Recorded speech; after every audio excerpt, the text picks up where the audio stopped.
Yo,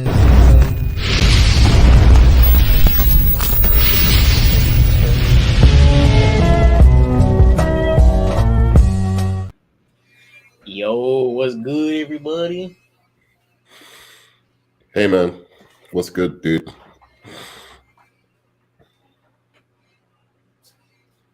Hello? You gone? What's good with you, nerd man? Oh, let me bring up my camera. Yeah. I'm cool, man. I'm cool. I might bring up my camera a bit later. But That's fine. yeah, for now I'll just be like commenting. Yeah, it's Superhero Sunday, man. Special day of the week where we share with each other the beautiful DC movies that have been made throughout the years. Well, actually, the idea of this Superhero Sunday, we started last Sunday, right, with Shazam: Fury of the Gods. Was that the Sunday before? I think it was Saturday, but you know, Yeah, whatever. it was Saturday going into Sunday. It was my Sunday. Yeah, it was your Sunday. Yeah. And so the idea is we're gonna watch basically all the comic book movies over the next Sundays. And next week, I'm hoping I can convince K-Dots to actually watch with me the original Thor, Hulk vs. Thor film. I think it's called The Incredible Hulk Returns. I mean, we can watch it. Watch it. We just need the original Captain America. Can you even like watch the original Hulk versus Thor on like digital or something? Yeah. It's there, man. It's called The Incredible Hulk Returns, I believe. It's better than any MCU shit. I'll tell you that straight. Facts. What are you doing here? Why are you here, Sean? You come to hate on you see my message there? What's your message? 1943 watch party. Yeah. Oh, you want to do Batman 1940? I haven't even seen that. I'd love to watch that. Yeah. Oh, yeah. Oh, it is a masterpiece. Trust me. You'll love the villain. The villain's great. And the Mole Men as well. We have to do at some point. But we'll switch it up between modern and Yeah, I just want to see Nerdman's reaction to the villain, even if he knows it already. I just want to see his reaction to it play out in the film. I don't think I've seen any superhero movie from before I was born. All the superhero movies. Oh wait, apart from Superman 70. Yeah. I kind of grew up with that, like just coming on Easter and.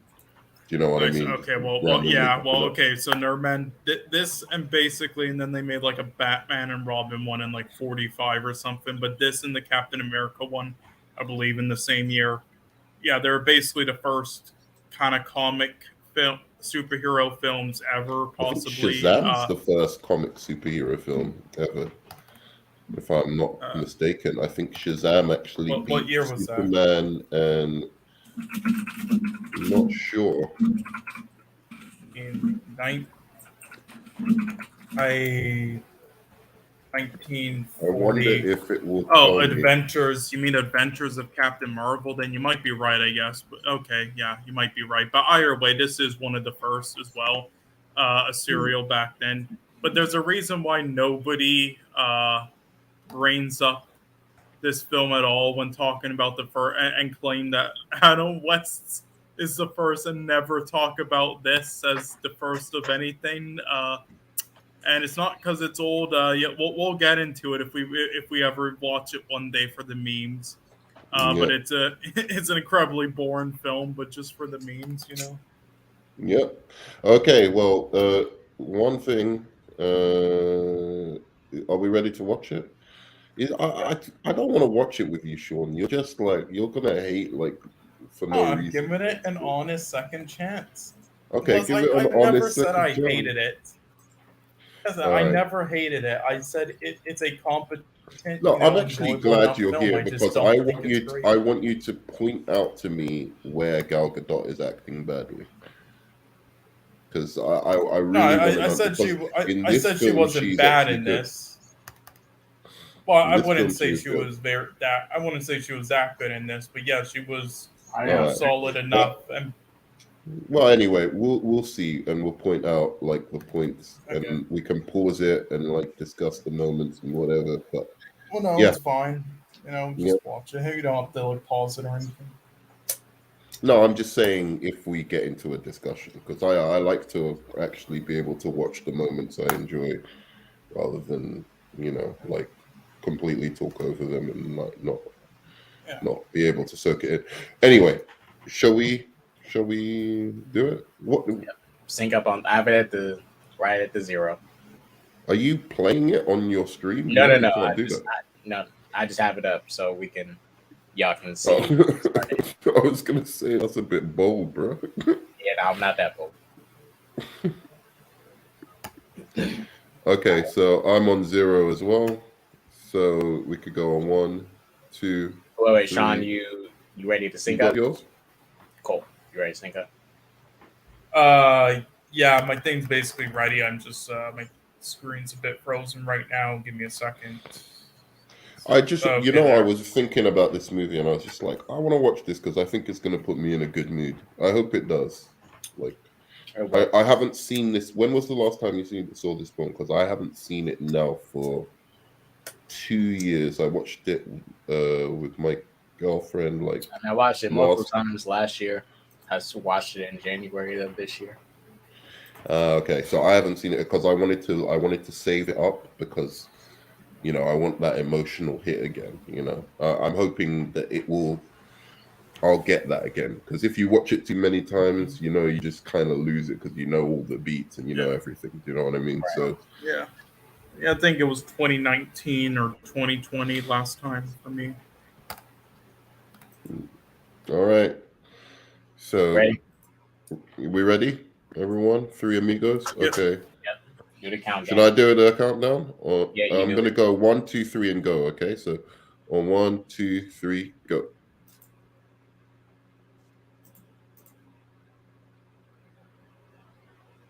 Oh shit. You. What are you on? Dumbass. Are you on 14 seconds? I'm at.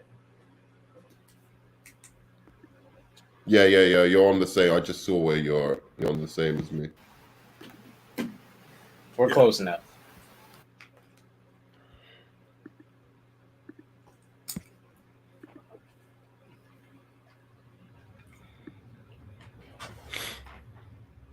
I'm watching on my TV too, so I'll be slightly ahead. I gotta play on my TV. I'm I got so pissed that Patty Jenkins didn't make a good second movie, man. Because like I would love to just do a back-to-back Wonder Woman, but that second movie's hard to get through.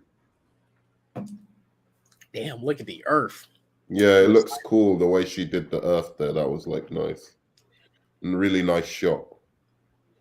Patty Jenkins can direct, man. I don't care what anyone says, but like I don't know what she she can was direct. I don't know what she was smoking with that second movie. She invested herself too much into it. Yeah, I think just because you think you can write doesn't mean you should write. Just because you think you can direct doesn't mean you should direct. I think she can write, but she's not a writer. Do you know what I'm saying? Like, there's people who can just write all the time. I'm not like one of those people. I can write, but I'm not a writer because, like, I can't just. You can't just go, oh, John Paul, write me a James Bond thing or whatever, and I can just write that. Right. It's a very. I think that's an incredible talent that some of these screenwriters have.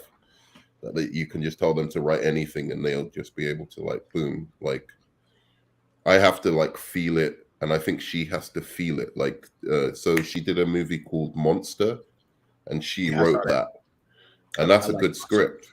Yeah, it's a good script, but that's why I wasn't so worried when she was writing Wonder Woman 1984. But I just realized that can just be a moment of inspiration, as opposed to like something you can just pull whenever you want.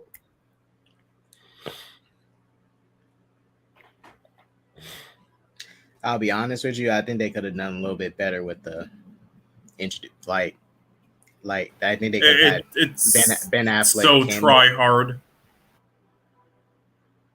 To connect them. Yeah, to connect them. They didn't need to do that. They could have just started it from this, which is a beautiful shot of Themyscira and Diana running through it. That first shot with the waterfalls and everything.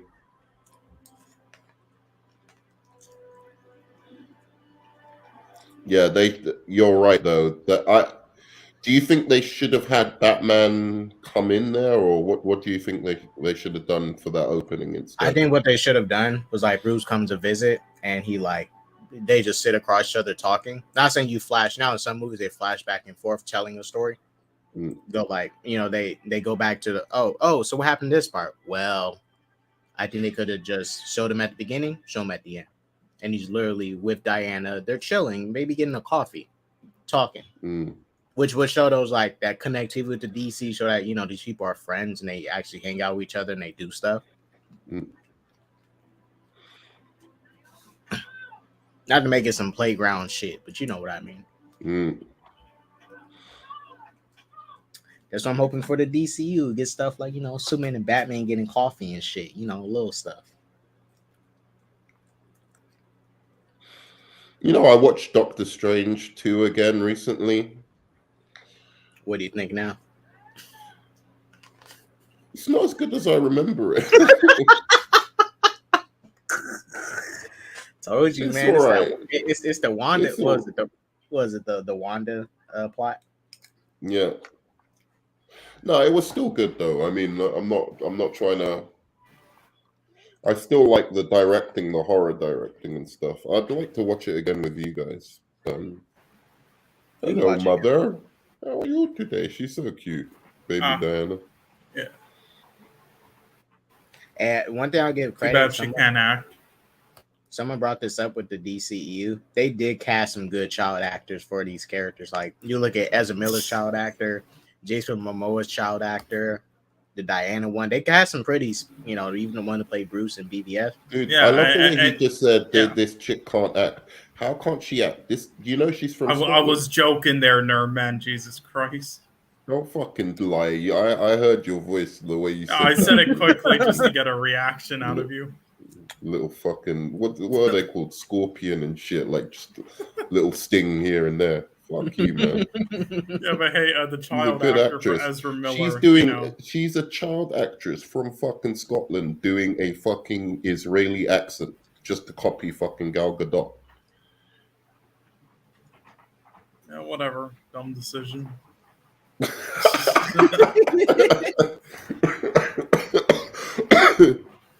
Yeah, listen, the child actor for Ezra Miller though. I think they should have got, because Gal got some kind of like a hazel skin color. I think they could have got a girl with some little hazel skin. Like, you're being racist. You're being racist. What the hell? I think it works. But for the most part, the DCU child actors, even the one in Man of Steel who played Clark. Yeah, it was good. Like spot on as far as like, okay, I can believe they would turn into these people as an adult.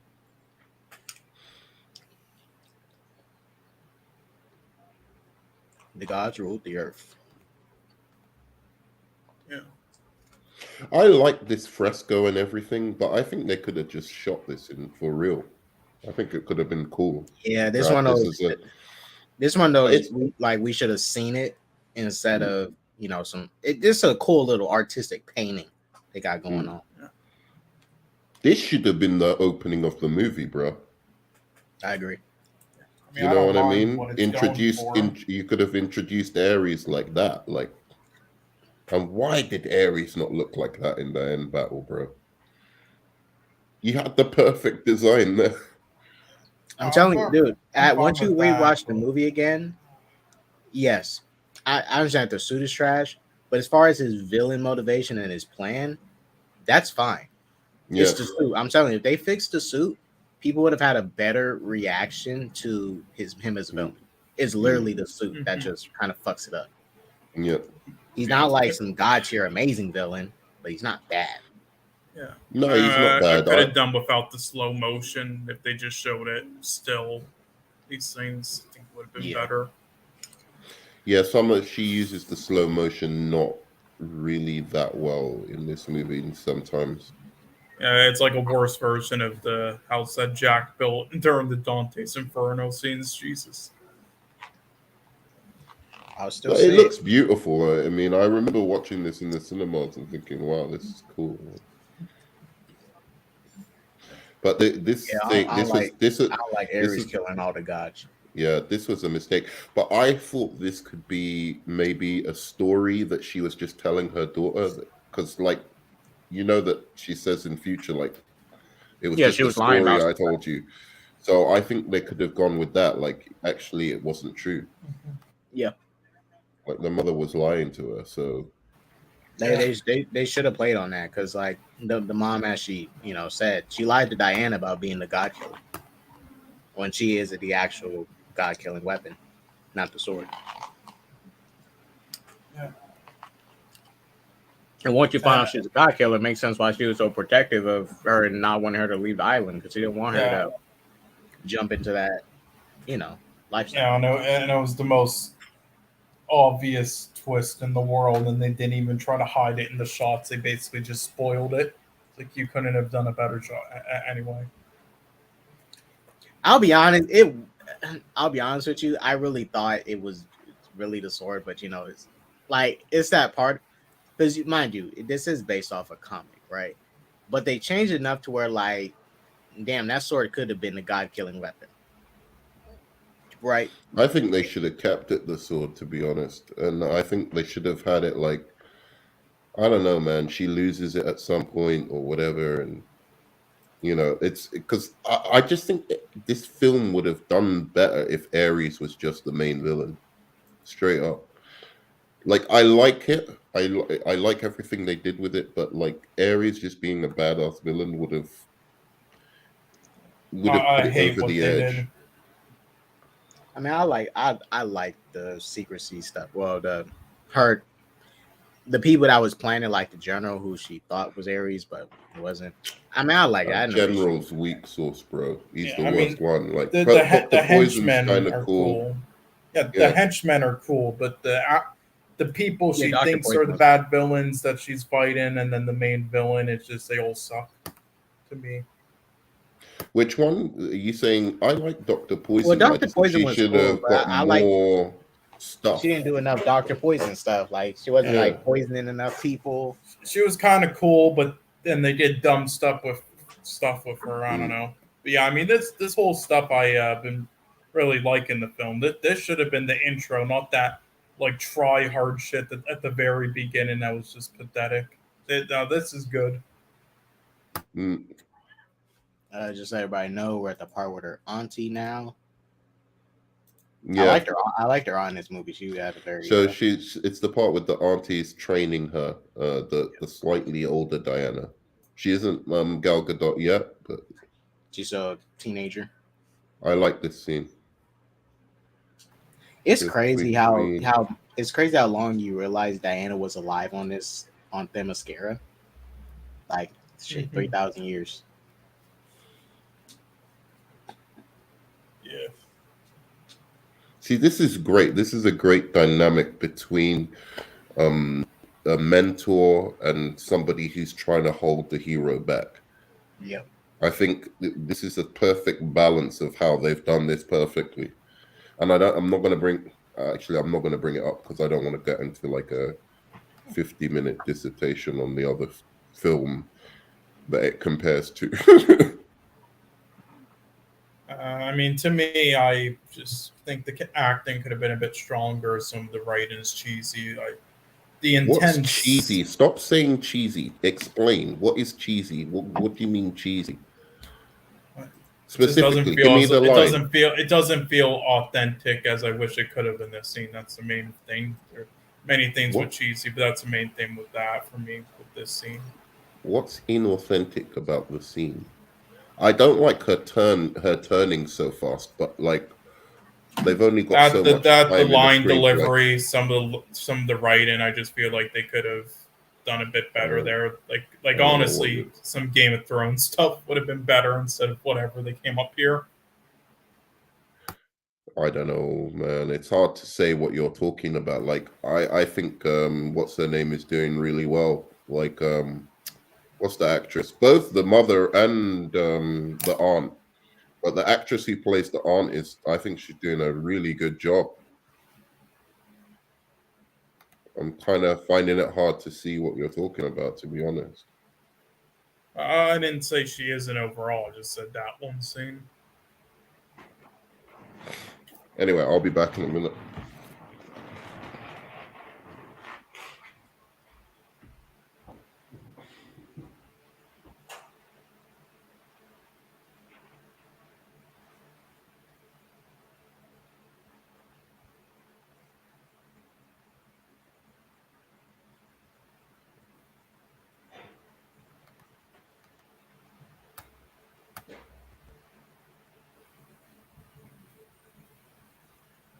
Yeah, I don't know. To me, this like the sparring scene here, half of it is shot super well and pretty impactful, but then it's like the other half, not so much. I thought the only part that looked well, I liked the fight. I thought the only part that looked weird was when she did her. Well, she's about to do it. She did her little thing. Mm-hmm. The effects of it was kind of weird. Yeah, well, I mean, but I will say this: I don't know how much of this was shot on set, but a lot of this green screen. I don't know how much is green screen. You can tell what parts is, but a lot of this looks good. Don't know if it was shot on some set. They probably shot this in like Greece or something. Who knows? It's so stupid. It's so obvious that she was just a weapon. Like, yeah, they didn't even try to hide it. Jesus Christ. Anyway, yeah, I get. I mean, I don't know. It's like there's moments in with the shaky cam and stuff where it's like it looked really good, but then there's other moments I just wasn't a fan of in it, and I don't like how there was that many edits and cuts. I feel like it could have been a bit more. I don't know, but and that was also my one of my small gripes with the Northman as well. Kind of didn't do the best job of that either, at least till the climax.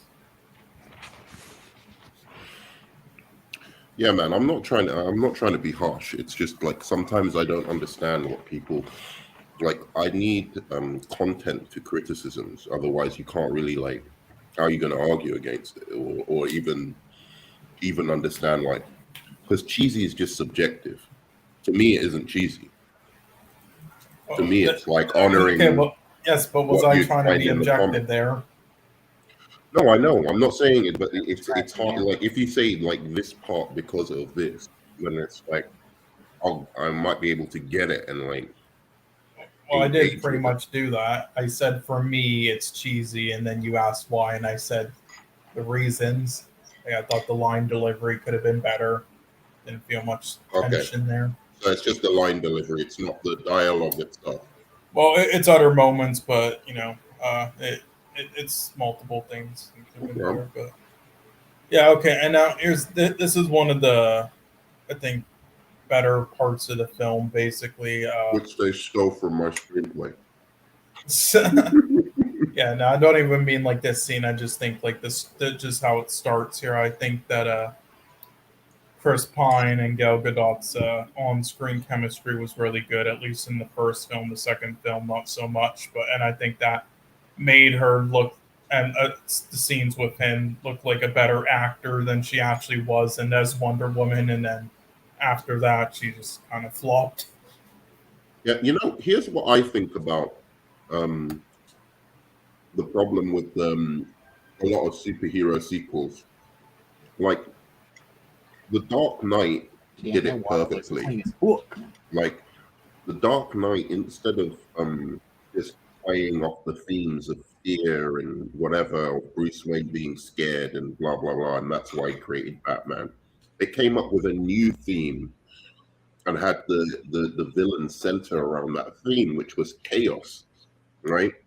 Whereas these superhero movies lately, like with the sequels, what they try and do is keep the same themes and ideas from the first movie and do it again in the second. It's one of the one things I criticize, even though I enjoy Shazam 2, is that it gave us the same theme as the first one, which is the family together and blah, blah, blah. They needed something new, something else that the Shazam character explores.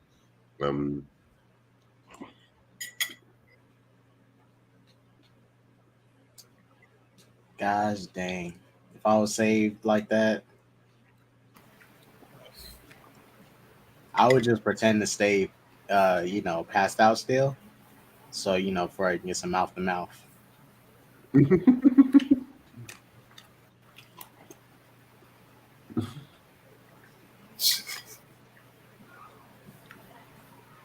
You're a man. Yeah, you want to see what I got under here too? Oh my god! I'm surprised MSK hasn't flipped out that shit. This is amazing because, like, to see this come to life in my. When I was reading these comics of her, I never thought I'd see this come to life. It was amazing just to see them. Like, they took the actual story. They didn't try and, like, fuck it up. They just took the story of Steve Trevor landing on the island, her,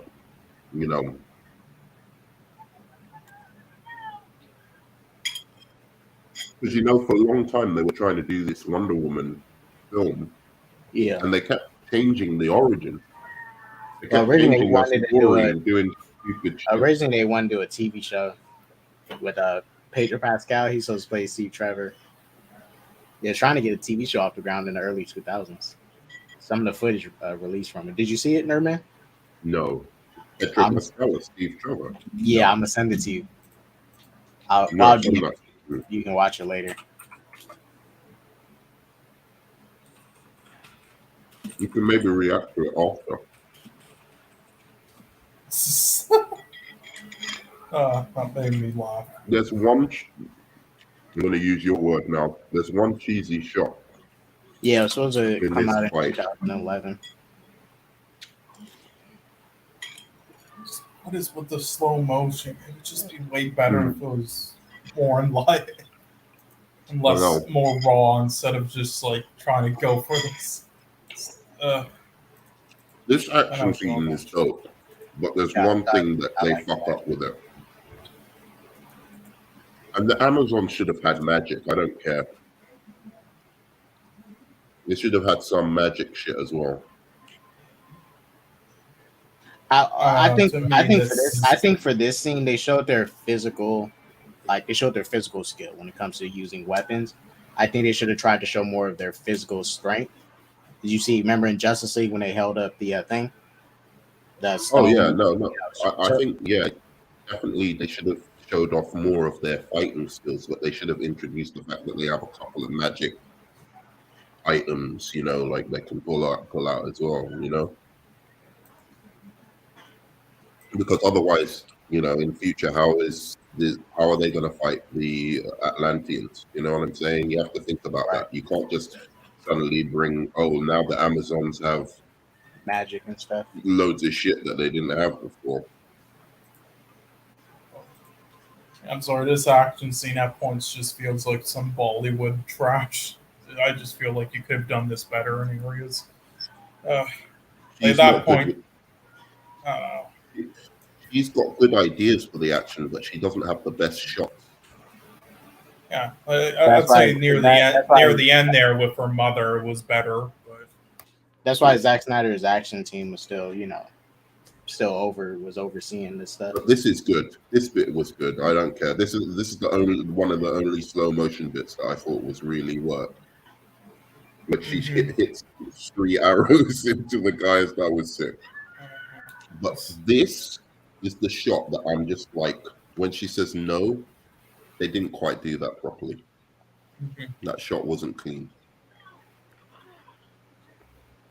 What do you mean smack him? What is he doing? What does that mean? Oh, he's eating the UK cereal.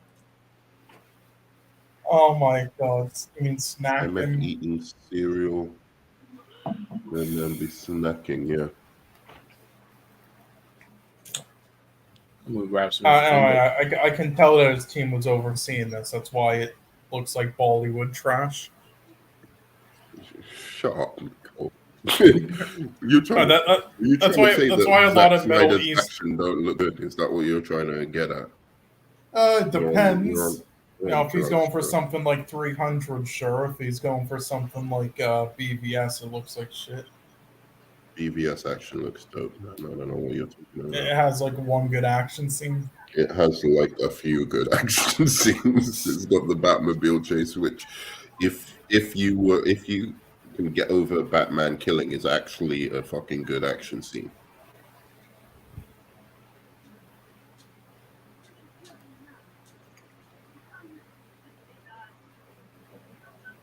Like, I don't mind people not liking someone, but like, at least tell the truth about it. Like, no one can tell me that Zack Snyder's action isn't. He's one of the best action directors in Hollywood.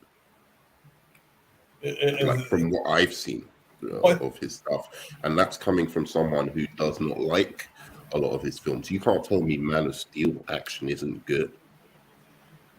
Like, I don't like the film, but I'm not going to turn around and go, the action. I didn't say the action and overall is terrible.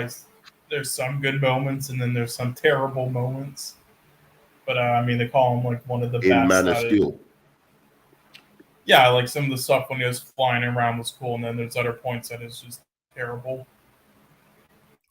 All right. I mean, calling him one of the best in Hollywood with that stuff right now is that is quite a take. But anyway, I'm talking about purely action choreography. That's it. I'm not talking about anything else. Like, the choreography of his action is one of the best in, at least working in the superhero genre. Like, if you're talking about outside the superhero genre, then who knows? But like. Mm-hmm. There's so many stuff, like you'd see, Asian directors and stuff like that. You have to compare. Choreography, I thought it was pretty piss poor. Yes, he wouldn't compare favorably to like fucking Asian martial arts guys or something like that. But towards superhero films, you're kidding me. You've got to be fucking kidding me. No, even then, he's really not that good in comparison. To who? The director of Ant-Man? I would even say, I mean, if Edgar Wright got to finish his Ant-Man film, yes, but I mean, yeah, I would say the Suicide Squad had better action moments besides the Harley Quinn one, which was okay. So the Suicide Squad, I'll give you that. Who else? You're talking about James Gunn, another guy who's really good at action. Who else? Well, are you just wanting specifically comic book ones? You said he's not one of the best. He's really not that good at all in comparison with a lot of them. So tell me the ones that you're comparing them to. Yeah, but what do you mean though? Good. Like in just the comic book genre? Because I'm talking about overall and not talking about like Asian, directors and stuff. K-Dots, do you see what he just did there? Did you see what he just did there? Did I just say in the comic book genre and superhero movies? And he said he's not that good even in superhero movies. I swear, am I going dizzy or something? What? You said superhero movies. I just said in comparison with Asian directors who do martial arts and stuff like that, obviously his choreography isn't that great in comparison with that. At first you said superhero. Oh my god, at first you said the other thing though, so I said yes, and then you said that, and that's not, and I didn't say he wasn't good in comparison to others in the I was saying, I said that in general in like Hollywood and stuff, and then in the other one I said, what I meant to say is that, yeah, in comparison to the comic book genre, I mean, then you might have an argument for that, but that's because the comic book genre has been kind of crap, so there's not too much to choose from, but there's still definitely a handful that I could think of. At least a few. You gave me one. On the top of my head. I'll give you another one. The director of X-Men First Class. I don't remember his name. Rodriguez, I would say, is better. The action scenes in that movie wasn't really memorable for me. Which one? I mean, that was hardly the memorable thing about X-Men First Class, the action. Oh no, I'm not talking about X. I'm just talking about the director himself is a great action director. Oh, okay. I'm talking about the ones in X-Men First Class specifically. His movies like Kick-Ass and Kingsman. That's where you see him doing his best action. Damn, these some sexy ass Amazon women. Shit. Oh.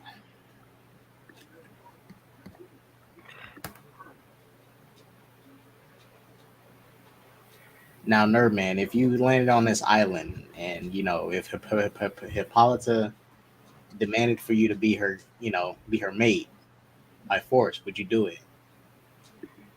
Do I get to suck her toes? What I mean, yeah. You got to be her mate by, force. So, What do you mean, her mate? Oh, her mate. I thought you said her maid. No, she might treat you like her mate. She might want another kid just in case. She's still looking fly, this actress, by the way, man. So yeah, man, I'll do it. Wasn't that girl you see that girl behind Gal Gadot? Wasn't she in didn't she die in Justice League? Didn't she get stomped on by Steppenwolf? One of them did. That's Philippus in the corner. I think she was something happened to her.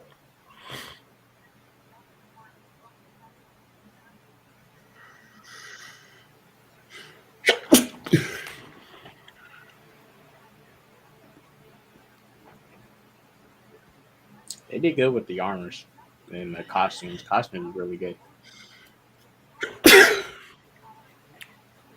The only thing is just Sean. It's just the only critique I have of the suits is just the colors. They're just dry. Too muted. You think they're muted? I like the design of the Amazon's kind of thing. It has motifs of Wonder Woman's costume, but not quite. That's what I kind of like about them. If you look at it from the standpoint of, okay, they've been here for years, centuries, their suits are gonna be worn and torn. But I think having Wonder Woman in the DCU, as long as we have, like, this is one thing I'll say about Wonder Woman 84, that brighter armor color scheme was really good. Oh, I liked some of the cinematography in 1984, like especially the opening scene. Like I like that the colors were like really popping in 1984, but again, there were just things that didn't. like for BVS in this, the armor being a bland color was fine, but I think in Justice League, it was Zack Snyder's tone of how I wanted to be, but could have really upped the colors on a lot of these guys. Superman's, Wonder Woman, Flash, even. Not saying you need to be. I don't mind. I also like it when it's like really colorful, like in Aquaman. I think they really got the colors kind of like popping on some of the suits, which looked really cool. So it depends. I mean. But Sean, again, I'm really not trying to come hard at you at all. I just I'm interested in what your view is. Why do you think I think that you're coming hard at me though? No, but I hope you're not. But what I'm saying is I'm interested in your view. And watching. I'm interested in your view, and like sometimes you just, I think you think people know what you're talking about, and I don't know that they do. Like you're just saying. You're assuming everyone thinks the same as you. Good enough, and if you want me to go into more detail than I do after a little bit of research, and then I say it. Yeah, that's what I'm saying. The thing is, I don't want to go into like minutes of research just to bring up points like who a better director at action choreography out of the comic book genre, like stuff like that doesn't stick in my memory, but I know for a fact. There's way better ones, but just give me 50 minutes to look up every. For instance, Sam Raimi. But just give me 50 minutes to look up every comic book movie, and then I can say many right there, like Sam Raimi, Robert Rodriguez, many. So that's all. I'm just not in the mood of doing the research. No, it's fine. But what I'd say is that you can't really say any of the MCU ones though. Like you can discount pretty much. 95% of them. There was because most of the action in the MCU is pretty. It looks exactly the same in one movie. Because the MCU sucks. What do you want to say? I mean, I would. what was the one again? Guardians was all right in its action, but yeah, Captain America, Winter Soldier. For argument's sake, I'll say that every director that does good action in a comic book movie is better than Zack Snyder, right? But that's the problem. There's only like what, 6 that do good action. You know, like Sam Raimi. Well, that's the thing. There's not much to choose from. The bar is low. That doesn't make him a great action choreographer for comic book movies, though. Well, it doesn't. It clearly makes it. But you're going on like he's dog shit. So I never said that. Below fucking dog shit. You did. I never said that. You've been saying that like for ages, and now you're going back on it. No, I never said that. You go on like you I'm literally just doing it to troll. All right. I've never heard you talk about another superhero director, action, shot, cinematography, everything. The way you talk about like you're despising of Zack Snyder. I've never heard you talk Zack about Snyder has an army of cult leaders who don't look at film aspects like that, so I need to bring them up. No, I don't look at film. What? No, I said of cult leaders. Are you a cult leader? No, I'm saying, but you're dealing with me, and I'm saying like I watch film, and I'm hoping you're not trying to troll me, right? Like, so what are you saying? I don't understand. Like that when I say like the shot in Watchmen is really beautiful, and it looks like basically you could pause it and it would look like a frame from an artwork. Am I fucking lying? No. Okay, so I don't. I'm confused, man. I just. When did I ever say that? No, but that's why I'm saying his cinematography. His cinematography is one of the best. Well, that's your opinion. In my opinion, no.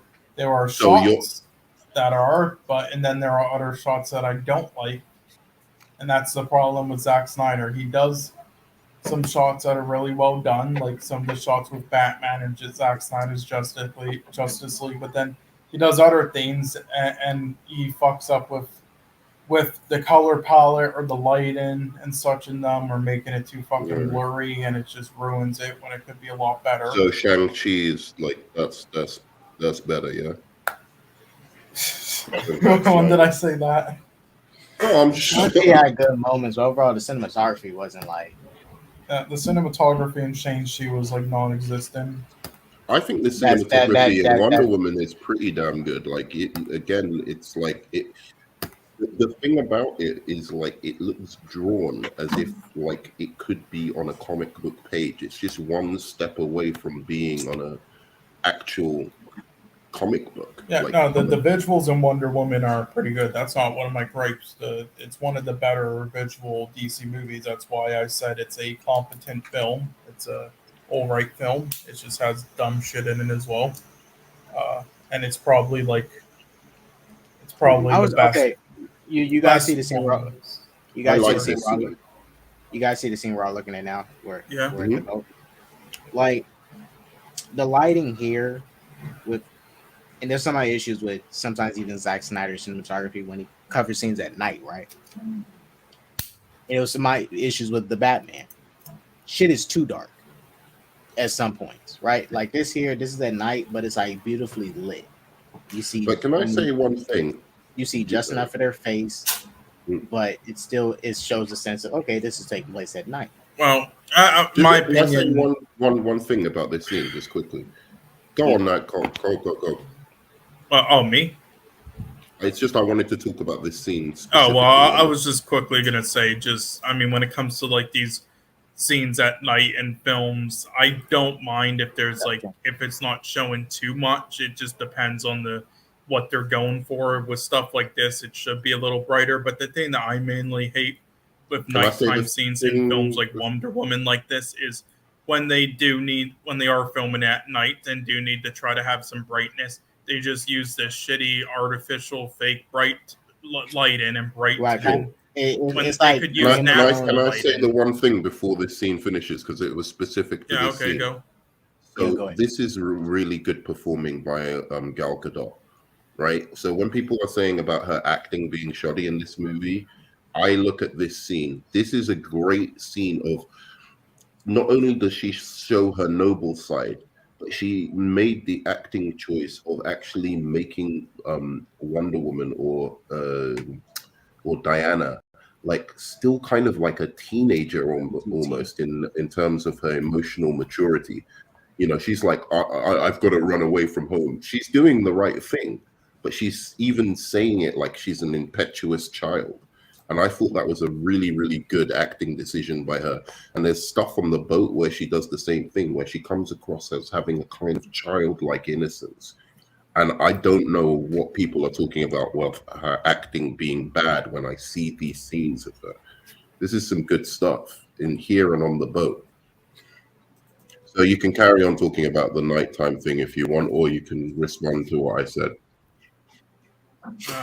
To me, it wasn't that great of acting. It was just solid. It's just the bar for her as an actress is not too high where that seems exceptional in comparison, but I'm comparing it to other people. I'm not comparing it to her. I'm comparing it to other people I'm saying it does play show that superheroes. she has some potential. You know, maybe if she would actually go to acting school instead of She should starring in films like Fast and Furious, and maybe she would be good. She should go to. I mean, she wasn't bad in Fast and Furious though. She was fine, but she wasn't bad. She's actually one of the good characters I didn't want her to die anyways in those movies. Yeah, she should take this acting thing. I don't know if she does, but she should look at this. Let her just do different roles, stop doing stuff in like that Cleopatra.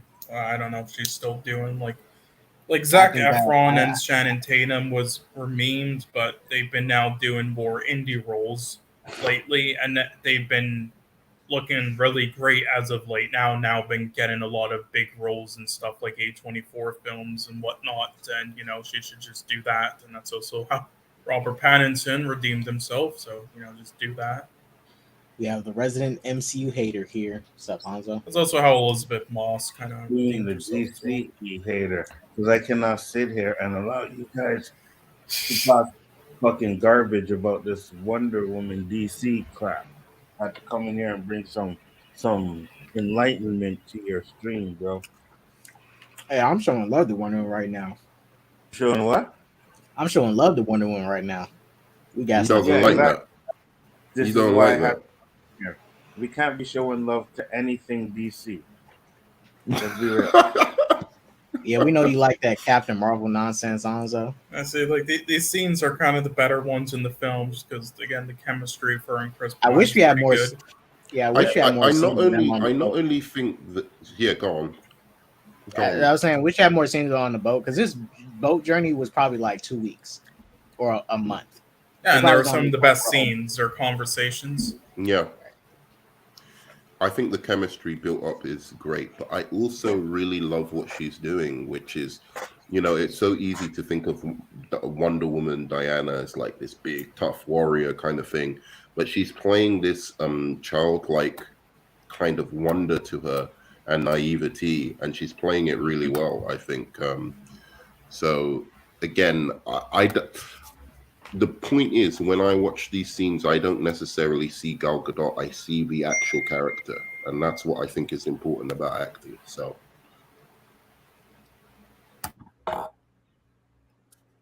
Anzo, if you want to catch up with us, we're at the 41-minute, 32-second mark. Cool. You don't want to watch DC movies, huh?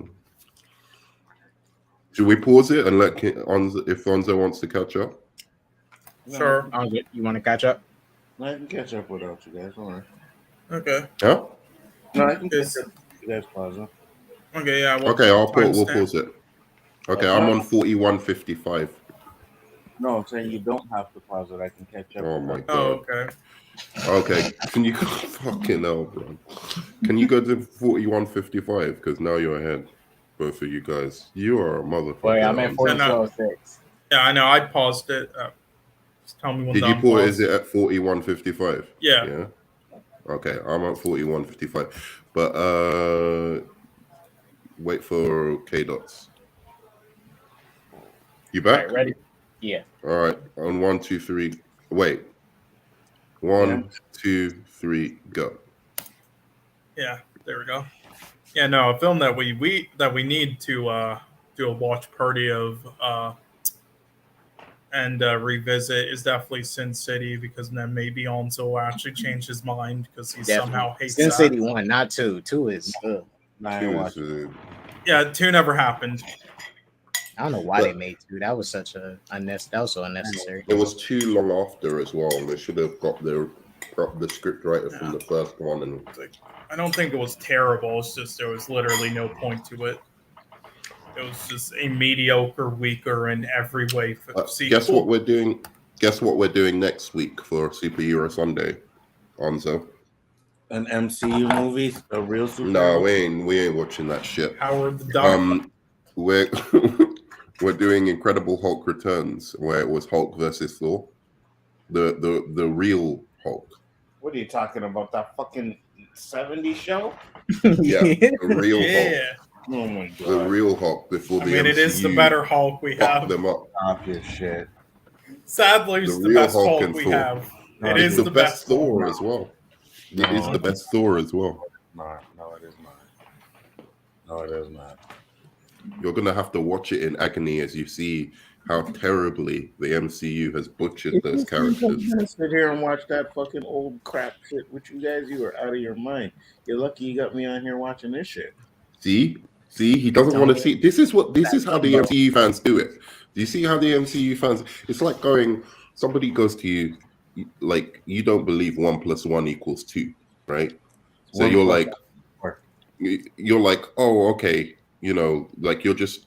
It's like Christians. That's what it's like. It's like certain Christian kind of things where it's like they won't listen to anybody. They will avoid anyone who has any kind of difference, like any atheist, any kind of whatever, who has any difference of opinion to a religion, because they can't handle the fact that their belief is based. That's a bit harsh to say about religion, but you get what I'm saying. There are certain Christians who avoid, or religious people who avoid any other kind of way of thinking. No, you need to speak English, bro. That's also true. No, because I'm worried about I don't want to offend religious people. It's not all religious people I'm talking about. I'm talking about specific ones that just isolate themselves within a community so that they could never hear anything different from a religious view. And that's what the MCU fans are like. This is YouTube, though. Why the fuck you worry about offending anybody for? You offend everybody every day with you just being on a stream, bro. I think what Nerdman is trying to say, when you present a religious person or in general of any belief with something like, okay, you ask them a very direct question about their religion, they can't really give you an answer, and they're like, well, it's kind of, well, I don't know. But then try to be so dead set on, no, this is what it is, when they don't even know the full picture of what they believe in. What? Exactly. See? It's coming to my rescue. But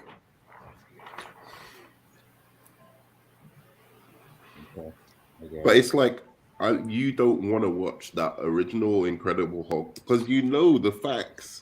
The facts will bear us out. That original Alonso knows it's better. He knows that's the best MCU movies. How is that better? Watch it then. Come and watch it with us. Bro. And then you can say afterwards that it ain't better. I grew up with it. I've seen it. I know. You ain't seen it recently.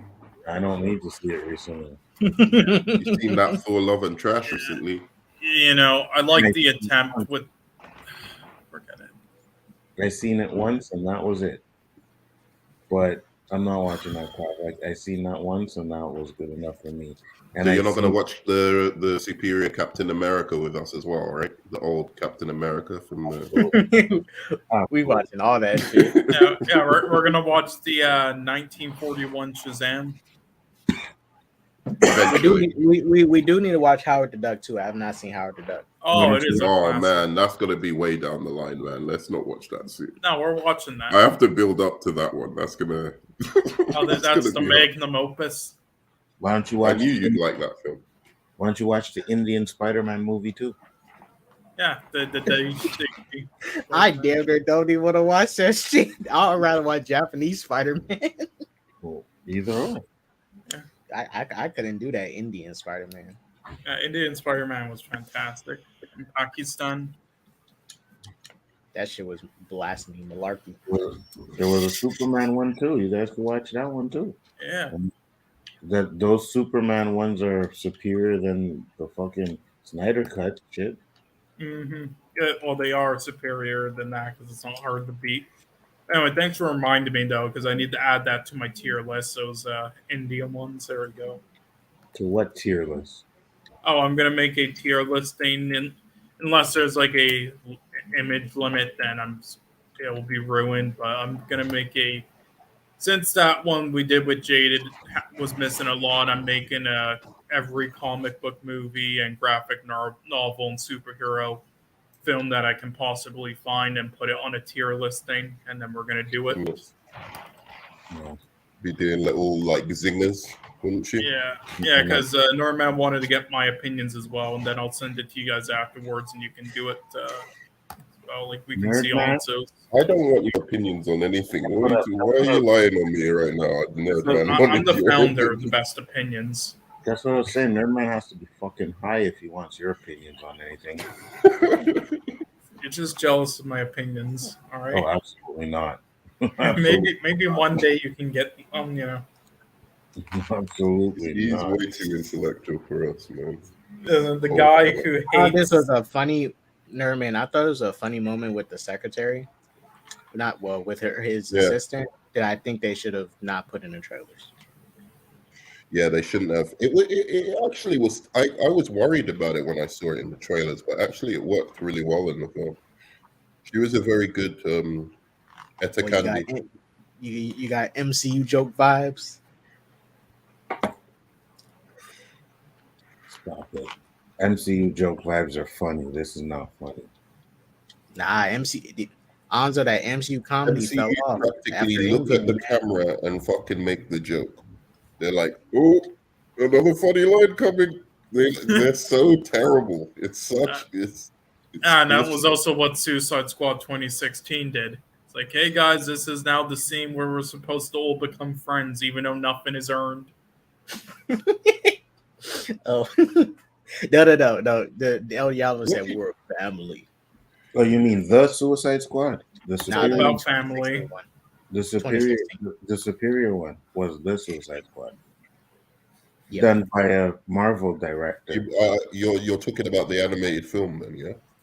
No, I'm talking about the Suicide Squad, the one that was the one that was done by an MCU director and did it. You better. actually like that dog crap? I didn't know you liked MCU that director is making your universe.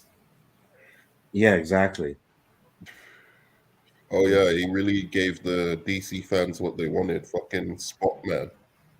Well, no hate on Polka Dot Man. You seem to be happy with it. You don't have no issues with the slate, right?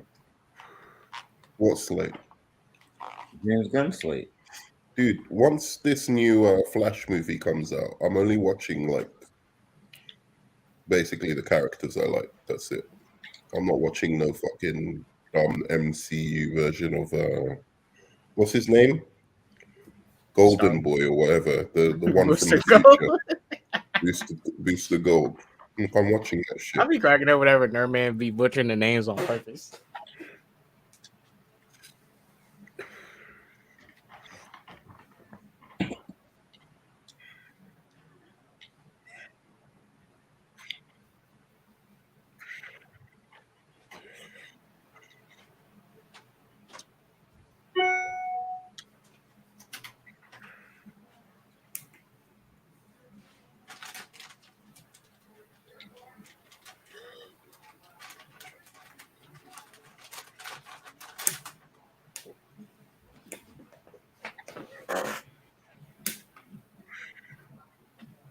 Yeah, I think out of all the DC EU films that handled the fish out of water stuff, Wonder Woman handled it the best.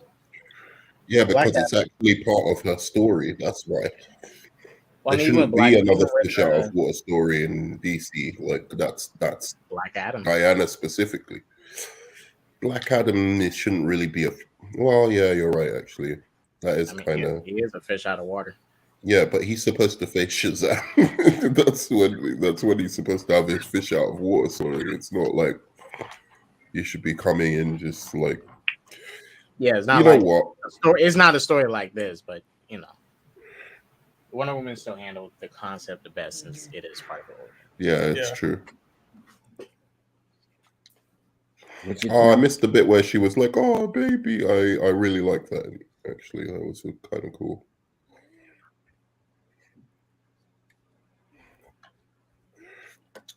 Here comes the Christopher Reeve reference. What's your timestamp?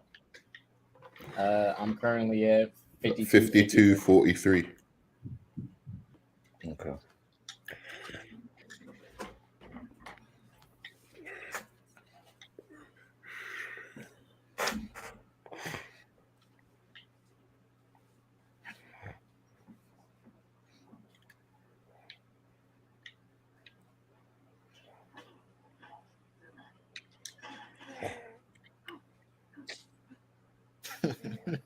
This guy is really slow with that gun, bro. That headbutt took like a while. Hey, that's the 40s. I mean, to be fair, this is England. You guys never been, you know, that great with weapons. Now you guys use knives to stab people in the UK. Yeah, because not everybody has lapsed gun laws like you Americans. Hey. Hey, it's just, you know, we're just preparing for our government, you know, got to be ready to fight the government. With fucking pistols. You think that's going to work? When they drone your ass. Can't take away the Americans' guns. No, we can't do that. There's like a fucking mass shooting every fucking day now, isn't it? In America, it's ridiculous. Pretty much, they're like a 200. Or what was you know what? Like, I wanted to come to America like recently, and I was just like, nah, man, fuck that. I don't want to be part of it. Bro, they're like just sitting around drinking coffee and shit, and some madman. They're at like 150. Cole basically comes through the door like, oh, I fucking hate humanity, shooting everyone. Wait a second, you're in Canada, aren't you? Yes, what the fuck? Why did you say my name? Why did you say that name? Oh, fuck off. That will make me want to shoot up the place. You fucking repeating that quote.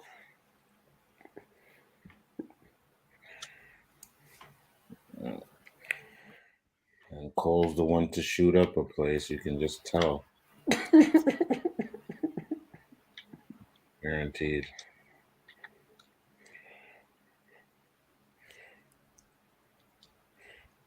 Well, listen, if I was going to shoot up a place, I would make sure to escort all of the DC fans out first. Very unstable ass dude over here. I'm surprised he hasn't shot up a place yet. Leave Cole alone, man. It was only a joke. I'm sorry, man. I opened up the floodgates there, Cole, man. Dead ass. I am dead ass. What makes you think I'm going to shoot up a place? Because you're one of those short bus drivers going to school, you know? You were Oh. No?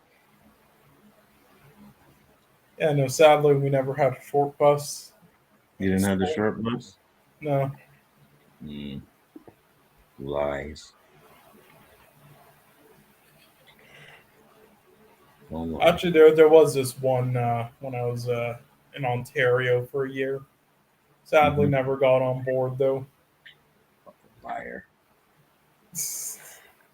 Captain ass. Were you ever on the short bus? I think that's giving you some like PTSD. You might be deflecting a little bit. Oh, you done know I was never on that short bus. I think they should have found a better way of like having Ares influencing Dr. Poison. I didn't like that he just gave her the formula. Like,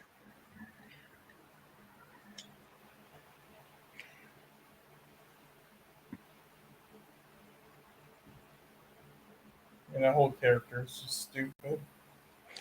she could have been so good. I mean, like as well. I think they set her up really well, and then they just like. And her not defeated just because that was just the stupidest ending to it. I think here's what they should have done. They should have just made her Dr. Poison the leader of the like merge Dr. Poison and Ludendorff into one. Just have it be Dr. Poison. It would have been worked so much better. Who the fuck is Ludendorff? At this point, you can have women wouldn't be in that level, that status of power. Yeah. So it makes more sense that Dr. Poison be like the one behind the scenes doing all the work, but everybody else like taking the credit. Yeah, I thought that's what they were doing at first, but then they didn't. And I was like, that's weird. But because if you look at, because it's not yet, but remember the scene when they're at that little party, and Steve is like flirting with her, and she's really falling for it. She really thinks this guy likes her. Because she probably doesn't get like complimented about the stuff she does or get appreciated for her work. So I thought it worked. I think the missed opportunity as well was like all of Steve Trevor's dialogue should have been her dialogue. Like the stuff about the fire and whatever, that should have been her. And then he's listening and going, yeah, like, you know, like kind of supporting it. Yeah. Yeah, at least like the throwback to the character with the World War I masks they made for injured soldiers, but what they didn't do was make it properly because it's supposed to be a lot more wooden looking, but they made it look more modern just to try to hide it just because of that stupid twist at the end, which is just stupid and made no sense. Oh, you have scars, boo-hoo. Okay, I won't attack you now. Whatever. If they just made it look wooden and more realistic from back then, I would have gave it more credit there. But this is a good scene. I've been on the battlefield with them. I thought her whole speech here is really good.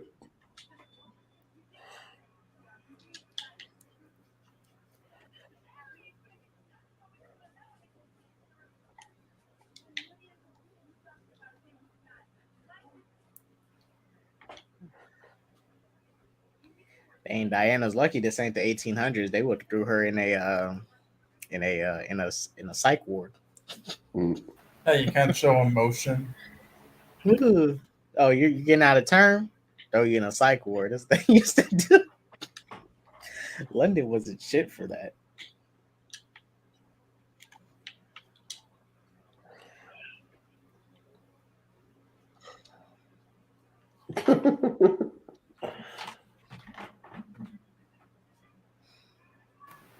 Are they going to show this awful action scene where she should have been shot like 500 times?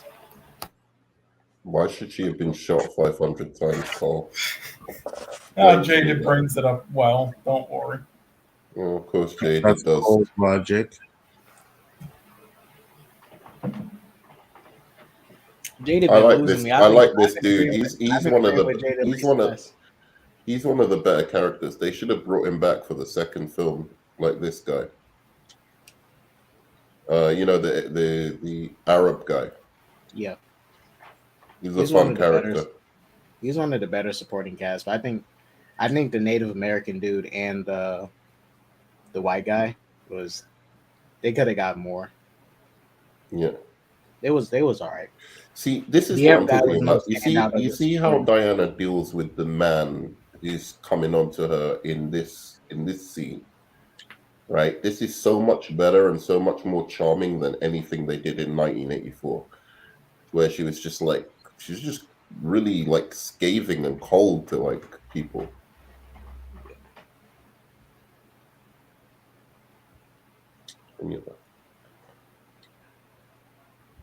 Charlie. Yeah, that's his name, Charlie.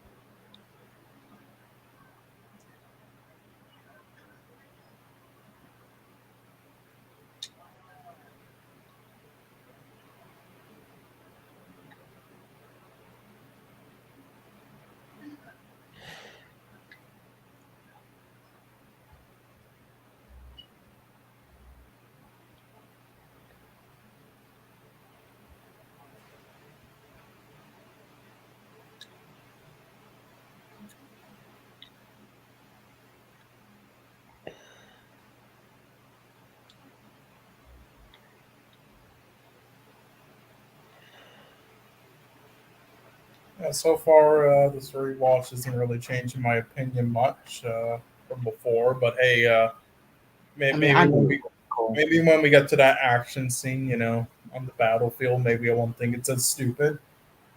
Just keep an open mind. Again, and you guys take Cole's opinion on movies as how? Hey, at least he's not jaded yet. He's not at jaded's level. Oh, why? I didn't Well, realize you were a big fan of this.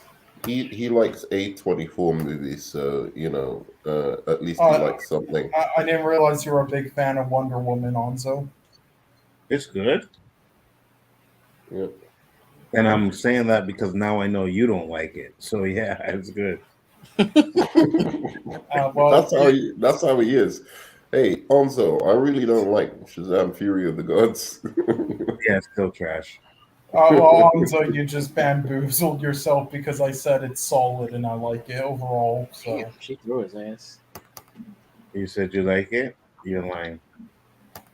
yeah, So how should she have been shot several times?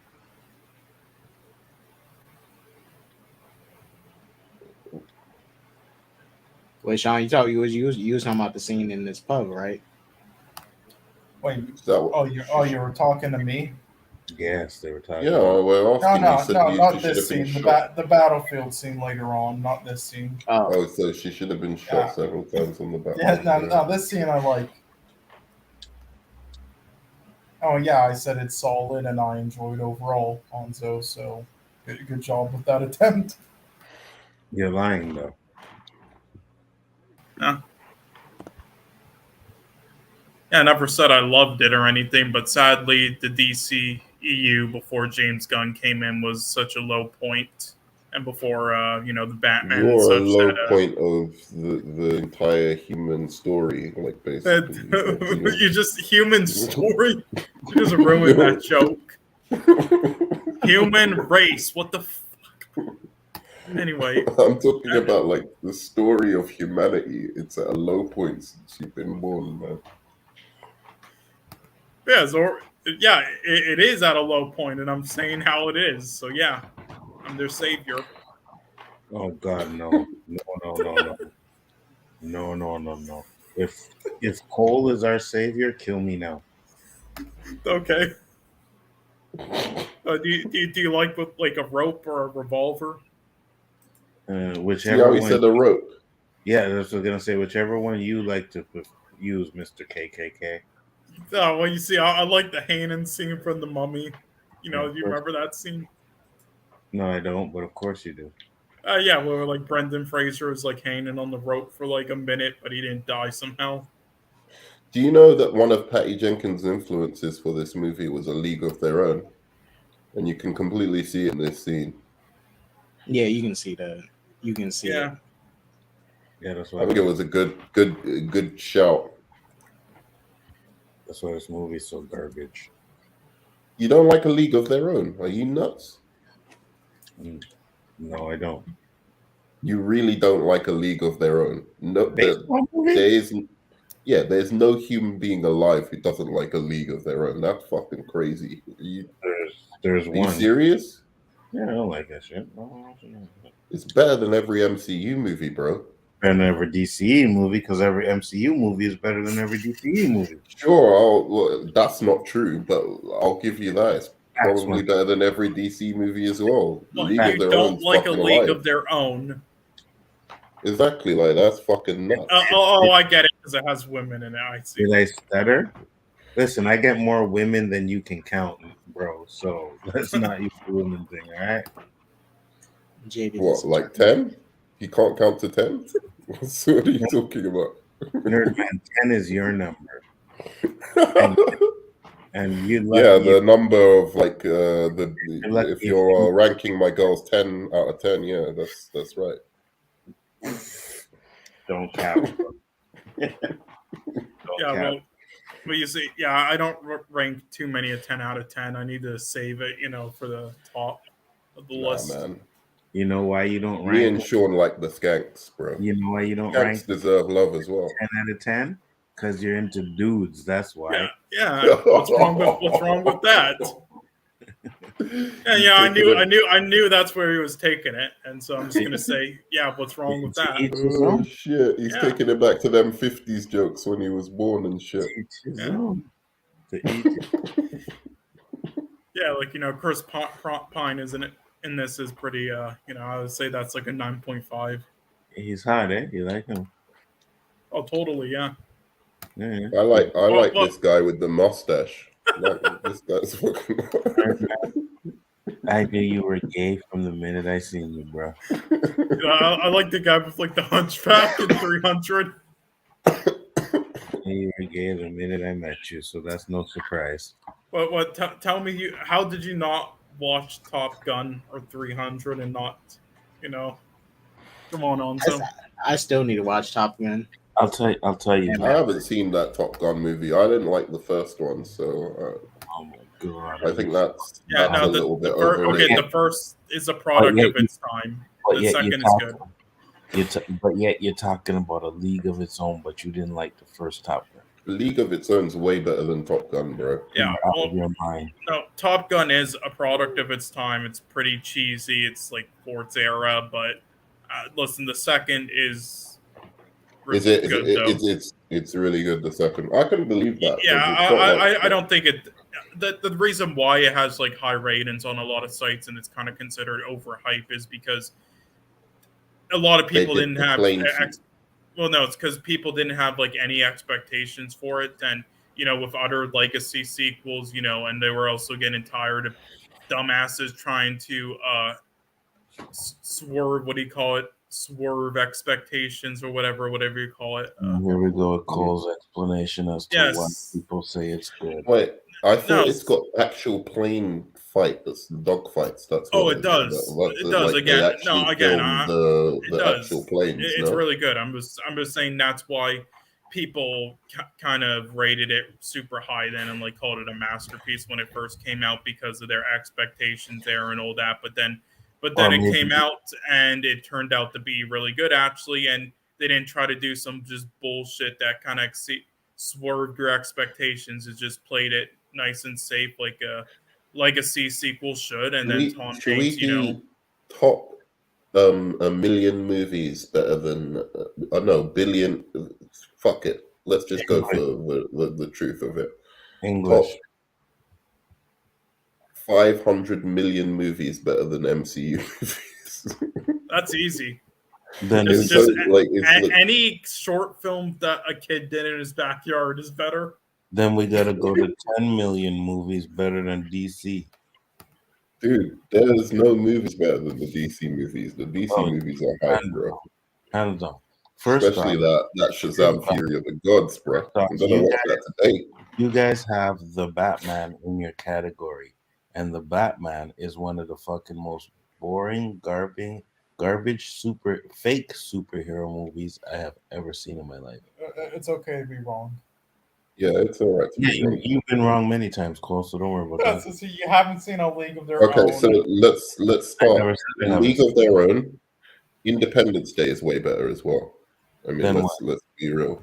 Than every MCU movie. Yeah, listen, any fucking snuff film is better than MCU. No, it's not. It's more entertaining and funny. Yeah, it has more impact. It's more different each time. Sometimes there's some blood squirting from the neck. But yet you have the Suicide Squad in your fucking catalog as well. All right, let's stop hating, guys. We're getting to the scene now. We're getting to the scene. Come on. And Stop Wonder hating. Woman. Let's share the love. And Wonder Woman 84. And Man of Steel. And BVS. Dude, look, I'm gonna throw you an olive branch here. I know you're not gonna throw one back. We're getting to a scene that is about pure love, and I want to throw you an olive branch. You don't need to throw me a bone. The MCU movies are better than Space Jam 2. What? Most of the MCU movies are better than Space Jam 2. See? Well, you know what's funny? You an olive branch there. You know what's funny? None of the DC movies are better than Space Jam 2. All right, let's watch this scene, man. Fuck you. The funny thing is, I don't know why we do this, because I actually like a lot of MCU movies. I don't know why I'm hating. Like, every time you come, I just have to hate. Because you're a hater. Come on, Space Jam 2 is worse than any comic book movie. That is one of the worst films ever made. Who? Space Jam 2 is one of the worst films ever made, so let's not do those comparisons with it. Yeah, it's pretty fucking bad, isn't it? It's better than this movie you're watching right now. LeBron James is a better actor than everyone in this movie. You see that? Yeah, that's why you want a Razzie. You try and throw an olive branch, he just throws it back at you. Just remember, this guy doesn't like Sin City and Scott Pilgrim, all right? Just remember that. Yeah, Scott Pilgrim was garbage. Women and children, how can you say that? I was getting pussy when Scott Pilgrim came out, so if you guys weren't and you liked this shit, that's not my fault. Yo, are you using Scott Pilgrim now? Fuck off, man. Scott Pilgrim's good, man. You're talking rubbish, bro. He's faulting the film because it perfectly adapted what Scott Pilgrim is. That's weird, man. That's a weird take. That's almost weirder than A League of Their Own. Scott Pilgrim is really good, though. You can perfectly adapt a movie and it still be shit, aka The Watchmen. Sure, okay. I'll give you How's that. But, Scott Pilgrim's better than Watchmen. I mean, no, it's not. It's garbage. I'd rather watch Watchmen than watch that Scott Pilgrim fucking bullshit again. Wait, which Watchmen are you talking about? I've taken a completely darker turn since Sunzo came on, but why are we doing this? We're supposed to be comic book movie fans, and we're just here shitting on all comic book movies. We shit on the garbage, like the DC ones, but the MCU ones, they don't do shit.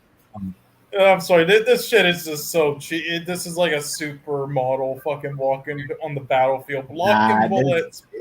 No. It's her facial. I think the first shot, you're right. When she walks up, the first shot, as soon as you get her facial expressions, I think it improves. It's all shit. I'm sorry. Okay, well, there you go. Thanks. One of the best fucking scenes in the movie, and you're calling it shit. Oh my god, this is so cheesy. I love this. And I love the She can't even run properly. Just run.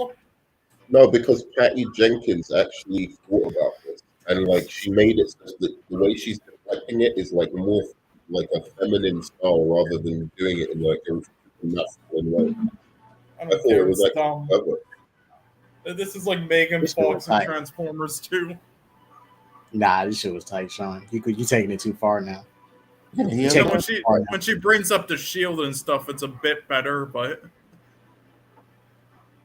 Man, this music, rubbish, man. This is good.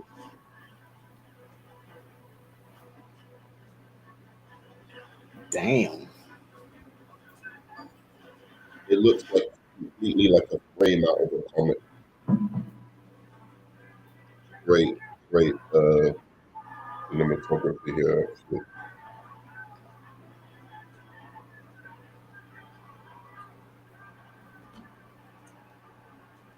See, shouts out Wonder Woman doing their work for him. Damn. Yeah, I'm telling you, man, if this suit was just a tad bit more colorful, Damn, all this shit would have been. Yeah, you're right. The suit could be like a little more Yeah, colorful. nice. She Like it helped would have him been get, it would have 2 been a inches. contrast. It's like that light in a time of darkness, like that good contrast. You're right. You're right. God. The gold and the red just pop a little bit more.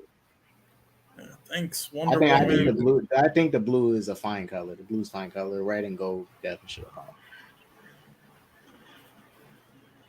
The best fucking scene in the movie, and this guy's talking, it's corny. Now it's a bit better. Yeah, on the battle scene, it was cheesy as fucking corny. No, it wasn't. Dang. Now this is better. This is I really like this scene. Might be one of my favorites in the film right here. Hey, Anzo, hot take. Wonder Woman wields her shield better than Captain America. Oh, shut up. I love the leg sweep as well. What'd you say, K-Dots? I said Wonder Woman uses her shield better than Captain America. Oh, hot take. That's hot. But again, this slow motion, just fuck off like that with that shit. Yeah, that's I'll say this much: you got to give some appreciation to the wire work in this stuff.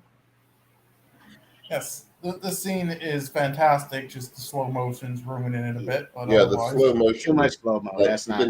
She didn't need to do those 2 slow motions. Just that was unnecessary. That's what I'm saying. Though Snyderverse films are actually like American version of Bollywood films, but.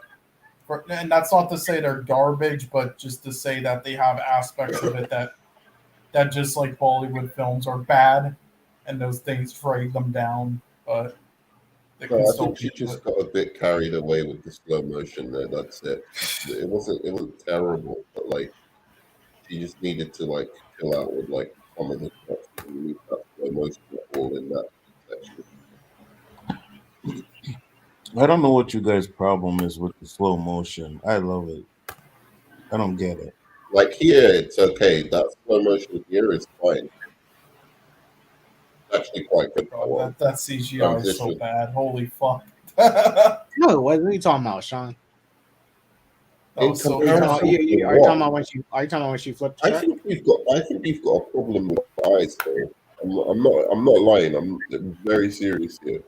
Everyone in the world goes, oh, the CGI in this bit is like good. Like, you know what I mean? Or the Watchmen, like, fucking cinematography.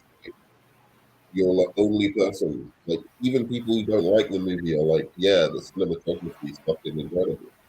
What are you talking about? I really think maybe your eyes see things darker than other people. I don't know what you're talking about. Basically. I don't know what you're talking about. You went to one film and then you went to the other. Like normal people. I think your eyes are... What topic are we on there, man? You were talking about the CGI in that garbage truck scene where it looked like a fucking video. What was wrong with the CGI in the I think the truck was real, bro. God, it looked like fucking Halo. It looked like Master Chief flipping over a fucking mongoose. That's what it looked like. The truck wasn't even CGI, bro. You think the truck was CGI? I don't care. It looked bad and with her fucking fast movement. But anyway, and then you moved on to something else. Jesus Christ, bro. So what were you talking about next? Watchmen's cinematography? No, I'm saying I think your eyes are stuck. My case. Oh, that green screen jump was so bad. Just jumping into a fucking green screen that looked so. That's my case. Dude, do you expect these things to look perfect or something like seamless? I don't understand. No, of course not. So then, what's your problem? Just enjoy. Yeah, it's so many of them in one scene that drags it down. Just try and enjoy things rather than hate them. I enjoy good films, as Jaded says. It is a superhero movie, right? So you're gonna get nothing but green screen in all of these superhero movies. So if that's the one thing you're gonna complain about, then you have to do that in every single fucking movie. Now I'm saying they hide it well though in most of them. That one they didn't. It was so really. apparent. Give me examples of where they hide it well in most of them. What do you mean? Just in most scenes? You mean in most scenes in this film, or in most scenes in superhero films? In this film and superhero films in general, but it was that scene they didn't, and then No, I'll give you another scene of when they didn't hide it very well. Ant-Man and the Wasp in a lot of scenes. That dumpster fire. Wait, which one? 2 or 3? Oh, Does sorry. that affect your I didn't say. I mean, I'd say 2. 3. 3 had better green screen. 2 had that green screen. Well, they're both bad, but in 3, like when they first went into it was better in 3 too. It was trash. Was it bad? Yeah, the green screen in Ant-Man wasn't that bad. It was. No. In the second, I didn't like the way some of the world looked in Ant-Man Quantumania. Some of the world and the way it looked was weird, but like the green screen was fine. Yeah, the green screen was great. What is this guy talking about? In the second, That's what I'm saying. I'm telling you, it was so bad. It didn't look like it was in San Francisco even filming. I honestly think this. Do you think what's it called? English. I'm trying to think of the film. Like, do you think the Fight Club green screen looks bad? Who, me? No, I'm talking to Cole. The green screen in Fight Club. Do you think that looks bad? I haven't seen that film in a while, so. The scene where everything blows up at the end is kind of bad, but other than that, well, that it was intentionally supposed to look like that, like to leave you like, is that even real? Is that sort of like some sort of dream thing in his head again? Like that was the intent of it. So you don't think the intent of it was to look the way it did just then, like a comic book come to life? No, but also the tech. It was 1999 or some other like 1994, whenever as well. So why are you avoiding the question? The green screen didn't look bad at all. The green screen did not look bad at all. Yeah, okay. There's just shitloads of scenes in the film that look garbage like that. But no, it looked completely Wait, fine. Go back. What the hell was Wait a minute, go back. Bring it up again. Sean, bring it up again. Yeah, but there's just shitloads of scenes in the film.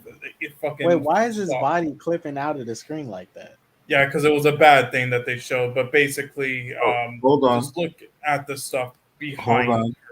You're really looking at a fucking cam version and trying to decide whether that's high quality. That's not from a cam. Yes, that's high quality version. Huh? No, it's not. That is not a high quality image, dude. He's right. Like it's a paused. Like it's not. It doesn't look like a proper image or proper still of the film. It's not. I watched the movie just the other day. It's not. You watched that film again? Damn right I did. You watched that film. No, do you know what? Funnily enough, I watched it again the other day. Damn right I did. I think that Jonathan Majors is just he completely saves that movie for me. Honestly, he's the only good part of it. That's not true. Anyway, but listen, this film was so terrible that I'm not going to rewatch it, so I don't know exactly which is real or some like Photoshop shit. But when I watched it, there are scenes that literally look identical to shit like this. So just like the last image, whether this one is one of them or not, there are shitloads of scenes in the film that look fucking terrible like this.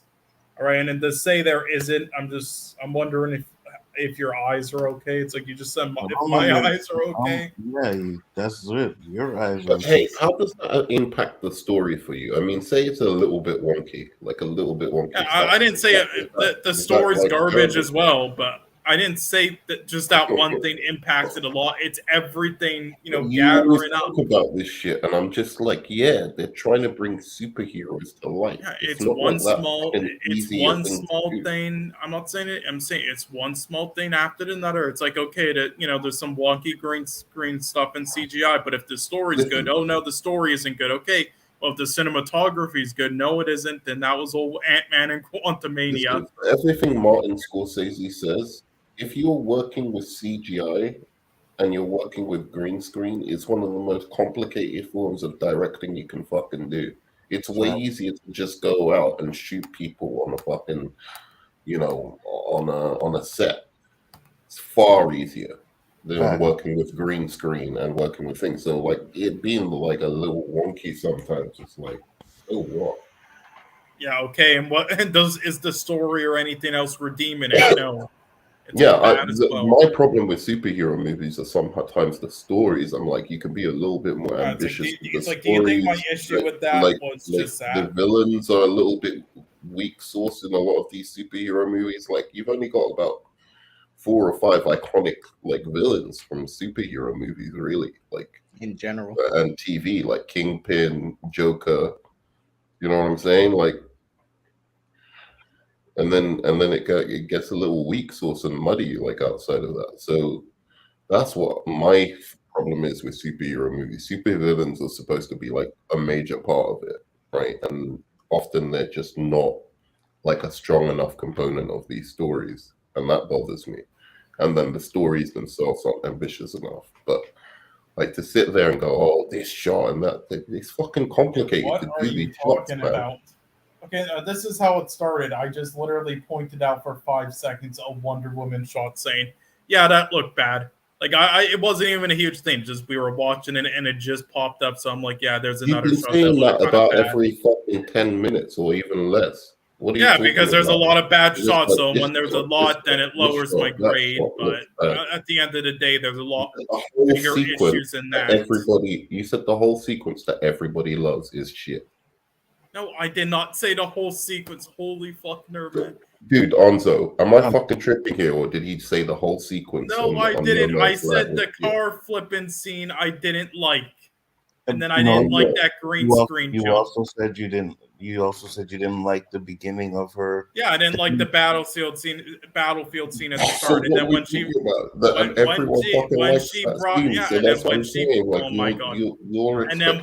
brought up the shield, then that's when I said I started liking it, and then and like the buildings and stuff fight scene, and then outside, and then the car flipping, and then I didn't like it again, but then the more action I liked, and then that stupid jump I didn't like. So yeah, that was like 70% of the scene I liked, and then 30% of the scene you don't like. What are you talking about? Well, that's like all of the cool bits you just said you don't like.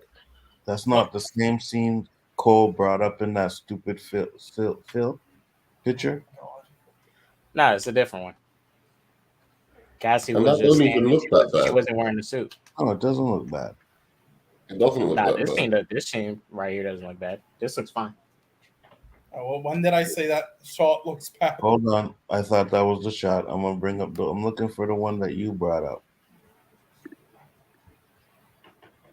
She didn't have her suit, you said, right? Okay. Yeah, she didn't even have her suit on.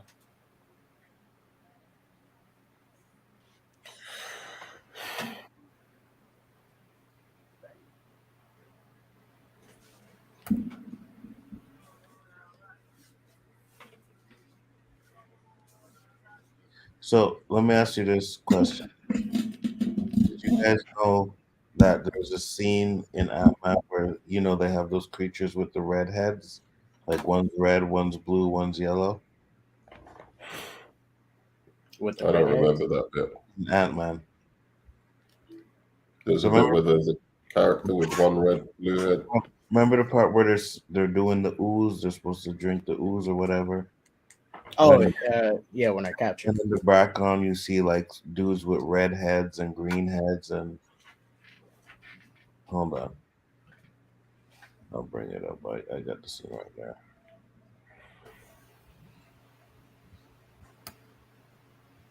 Go ahead, do that.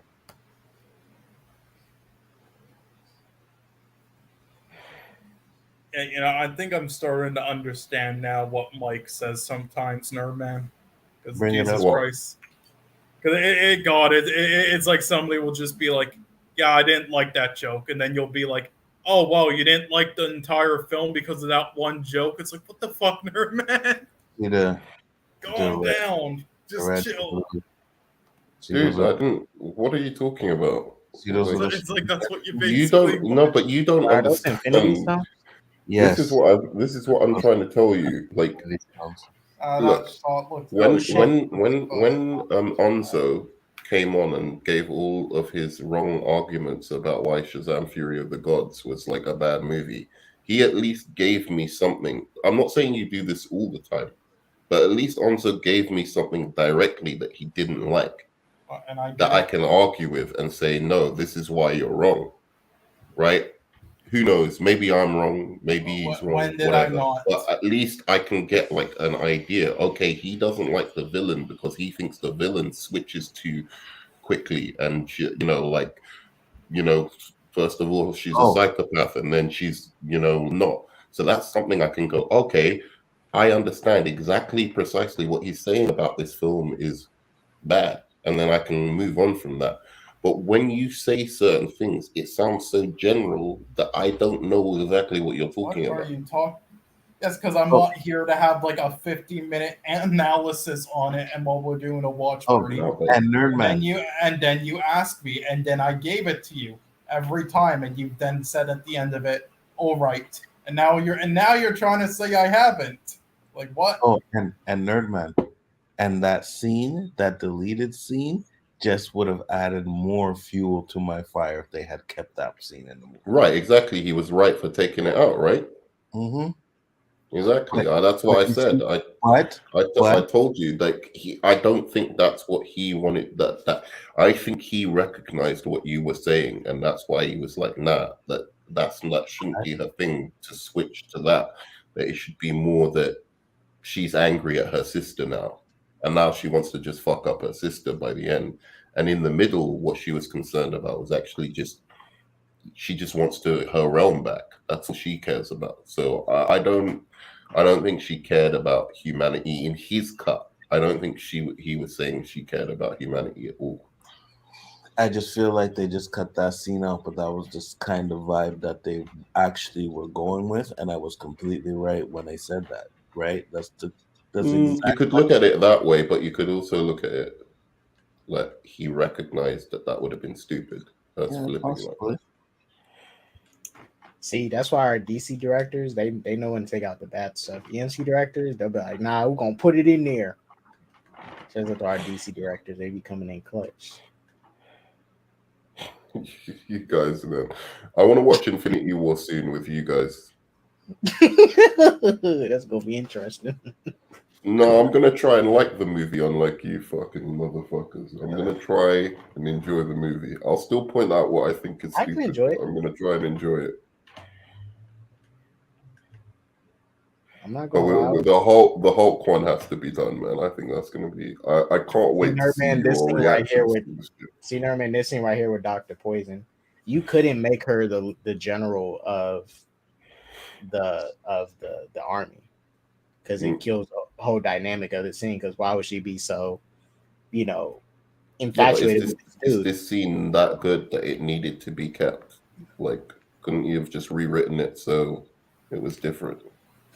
Well, it shows Dr. Poison's insecurities. Sure. With her face and everything, and the fact is, like, she is in this position, a woman in some type of power that gets her work. She doesn't get credit for what she does. She's nothing more than they didn't, completely go with it. Do that, which was dumb. I don't know how you do just still up this late, but for me it's 4:00, so I'm gonna head to bed, guys. All right, peace, guys. You should rewatch Scott Pilgrim. But here's the thing about this scene that I told you again. When he says, "I love the fire," that should be her. All of this bit should be her.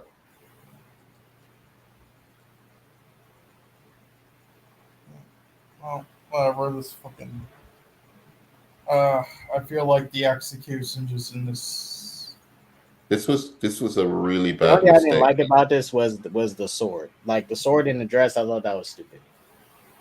Oh yeah, I could deal with it. But trying to come up in here undercover. Is that sword sliding right between her, her. And the thing is, she doesn't really need a sword to fucking take out this guy anyway. Right. So boring, and the execution is so. And that was so dumb. It was obvious that she was. Oh my. Stop at the slow motion. don't think this is all that bad. I mean, I don't find it like completely. It's not got as much energy as like the up until the No Man's Land, but then it picks up again quite soon after. As soon as he, as soon as yeah, after this sequence, the movie does pick up again. And But literally, the moment that they step territory. outside in the darkness is when it gets better again. Like that whole shit. No, I think when he bombs the town, I think that was really good because it's like most of the time you don't get superhero movies where the superhero actually saves the town and then the villain comes along and just fucking undoes everything she did, and she has to like kind of deal with that. I thought that was actually it added more stakes than your average superhero movie. I've seen it quite a lot in comic book stuff, but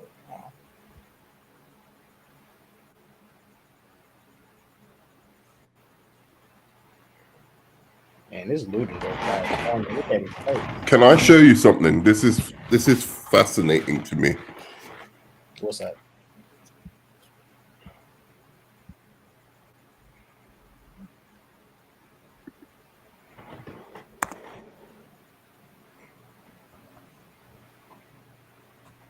Did you see that little speech he gave there? No, where? The speech he just gave about war. Oh, the Ludendorff, yeah. Yeah. Can we pause it a second? Yeah. Yeah, I like the idea. 1, 2, 3, pause. Oh, pause. Okay. Okay, I'm going to show you something. You can talk in between. But so I like the idea of that scene. I like the smoke shots there, but again, slow motion bits, not a fan of. I don't like how I feel like it needed like a what do you call it, like an over the top far away shot, I think, and then her performance during that was pretty not good.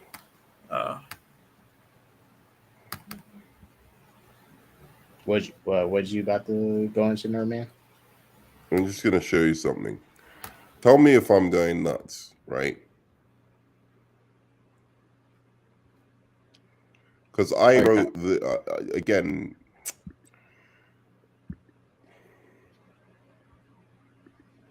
See, I had this online where I wrote this thing, basically, and this was the speech I gave Ares, right? You cling to life, but life is but a futile hope, a blissful dream we must wake from. But think in the ecstasies of battle, the salvation of war, the paradise of death and destruction. You rise once more to walk alongside the immortals in war. For one brief moment, you can live forever. Ares times lead, no, forget about the rest. That was just it. Yeah. And this is the way like Ares was kind of speaking, and I was just looking at this scene, and I'm like, I wrote this like 2 years before and had this online and had this on comicbookmovie.com. Yeah. Right. And I have literally Dr. Poison as the villain as well in this. Dr. Poison and Ares. It's kind of a weird fucking coincidence. I'm just saying. A lot of these script people do pull ideas from online.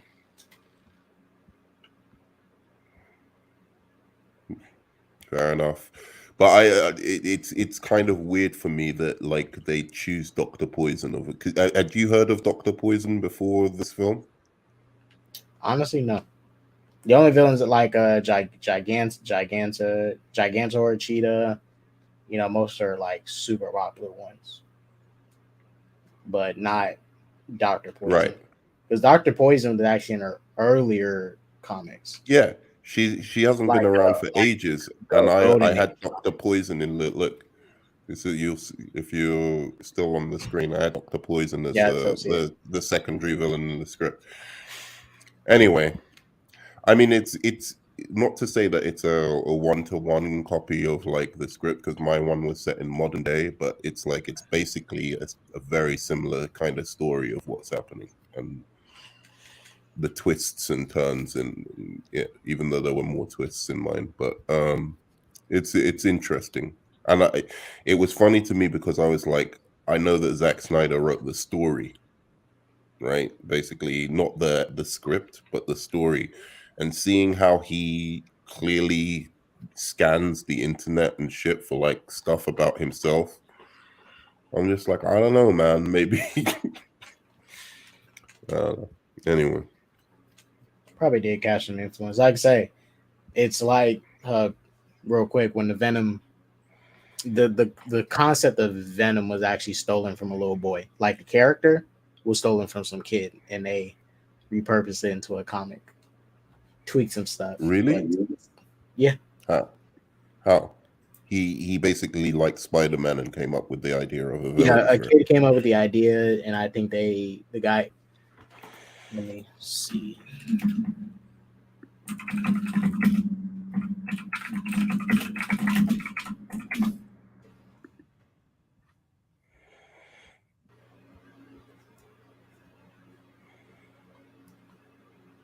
When I find that, never mind. If I find the article, I'll send it to you about the Venom thing. Yeah, do. All right, we can press play again. What's your timestamp? I'm at 1:38:42. I'm at 1:38:33. So let me play it for a little bit. Stop at the 42-second mark.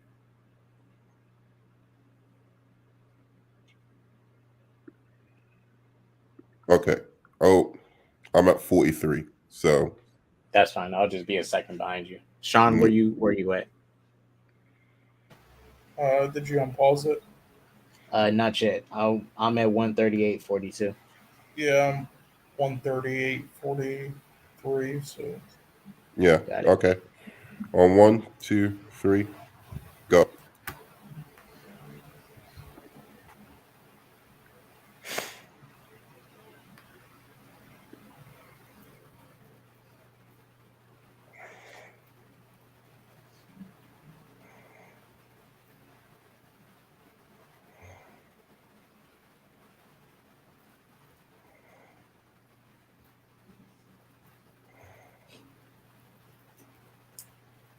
Got that sword all up between her cheeks.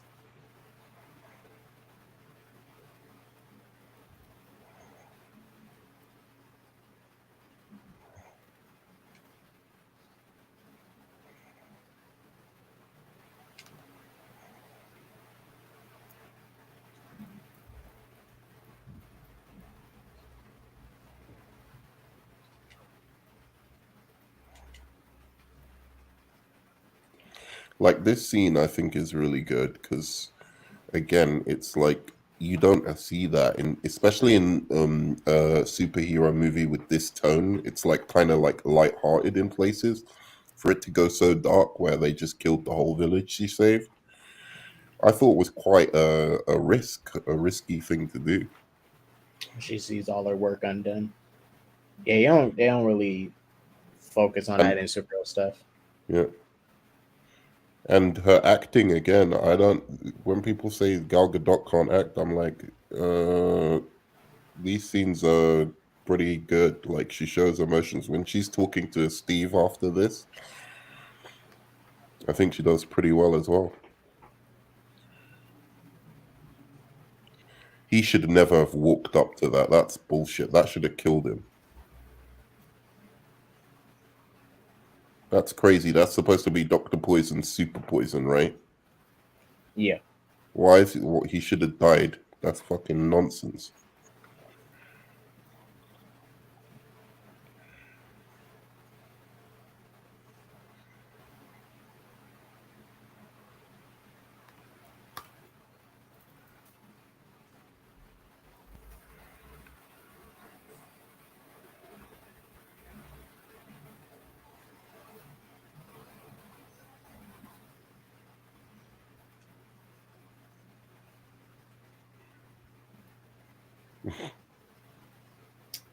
Steve and his motorcycle.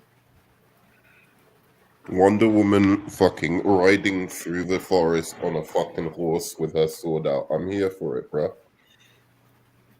I'm fucking here for it. I'm sorry.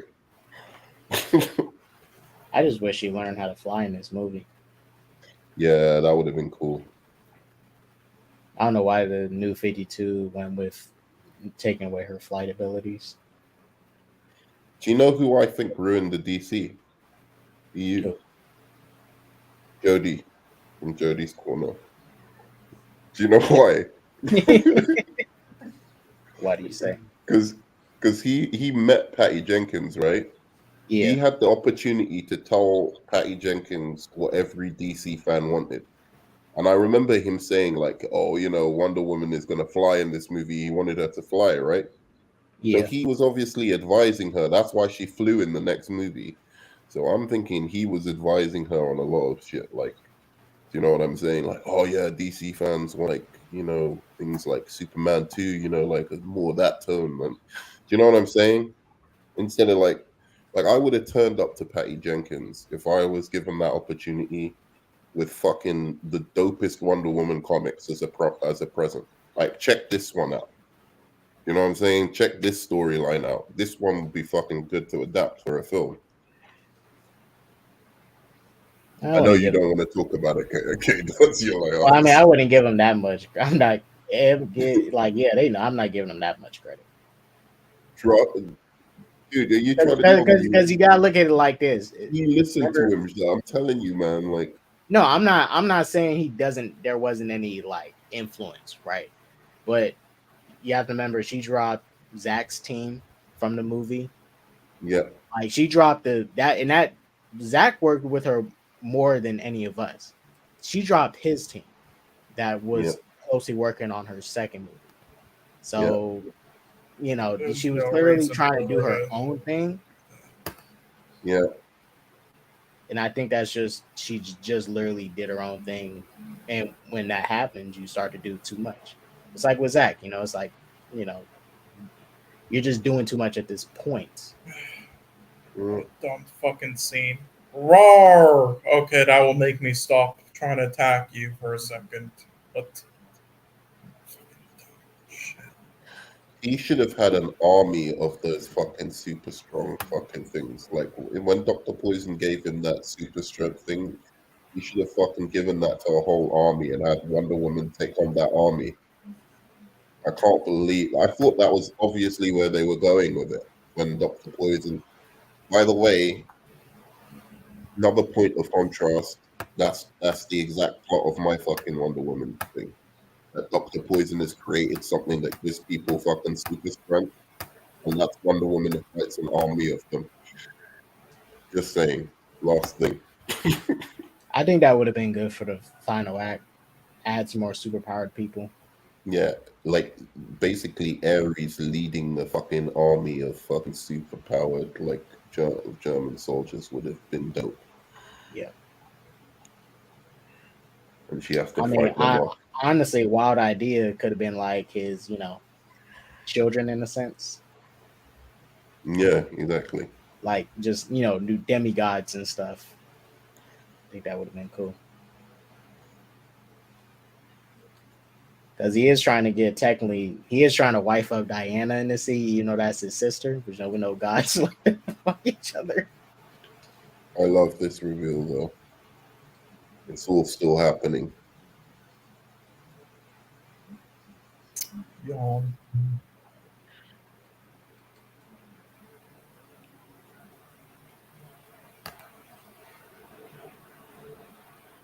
So yeah.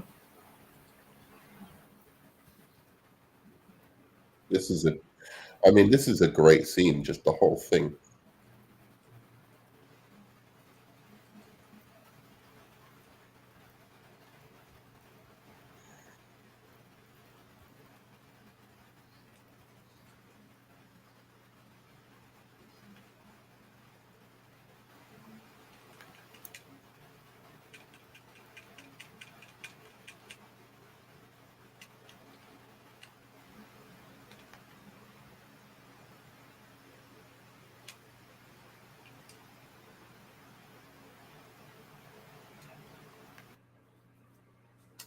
Maybe people aren't always good.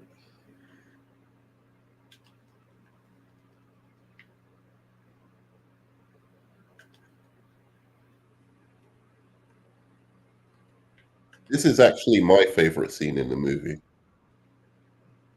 I really like Steve. Children. I really like Steve's speech here. Yeah. Not really a speech, but his monologue. Yeah.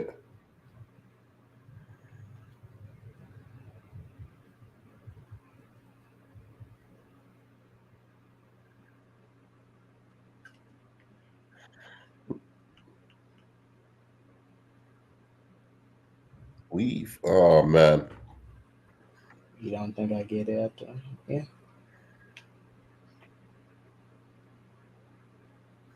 It's not.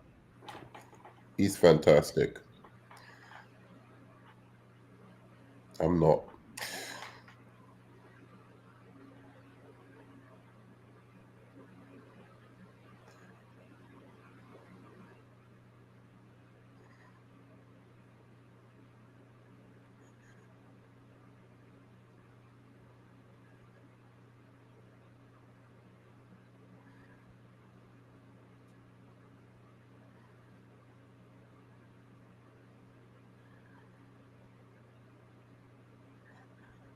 This is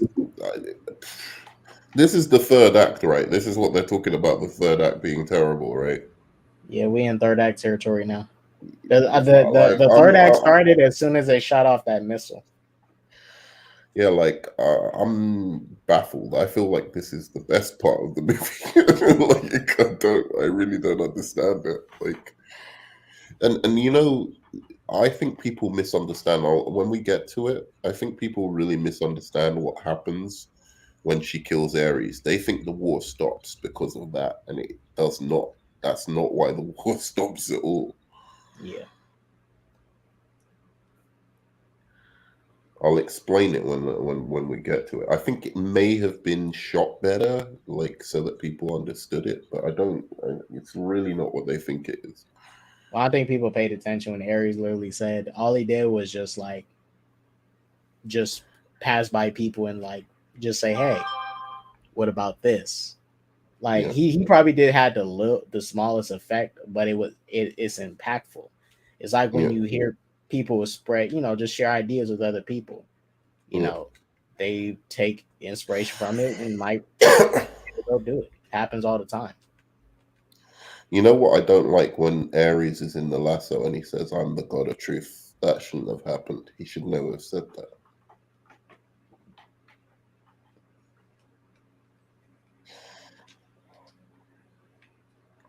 But I think it's supposed to say that Ares is so powerful he can overcome the effects of the lasso of truth. Yeah. But usually that isn't really the case in the comics, but whatever.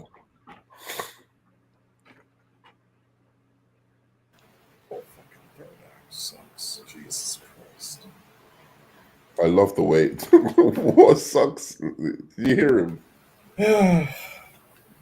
Fucking drags on and so much stupid. Jesus Christ. Yeah, it's not as memorable and attention grabbing as the dancing at the end of fucking Guardians of the Galaxy. I'll give you that.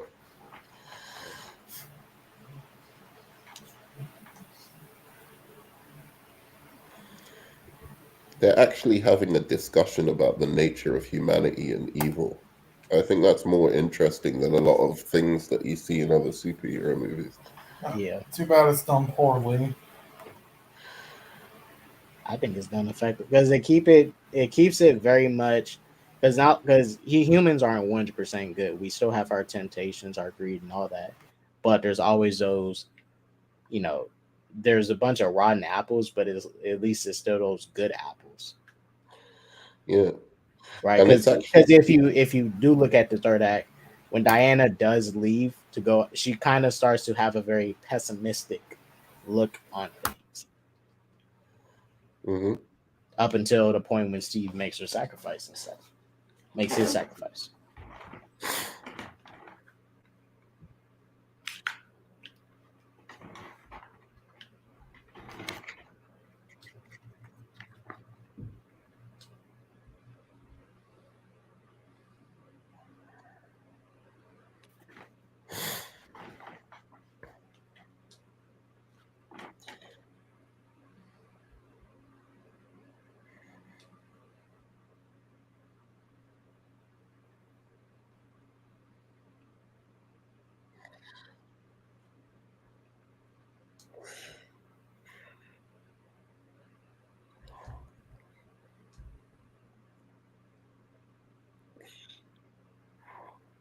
William, the God of Truth. Damn, those powers is crazy. Yeah, he's. That's what I'm saying. I think he's got the power to override the latter of truth. Well, I think they should have explained more on like where Ares got the powers to rival that of Zeus. You know? Yeah.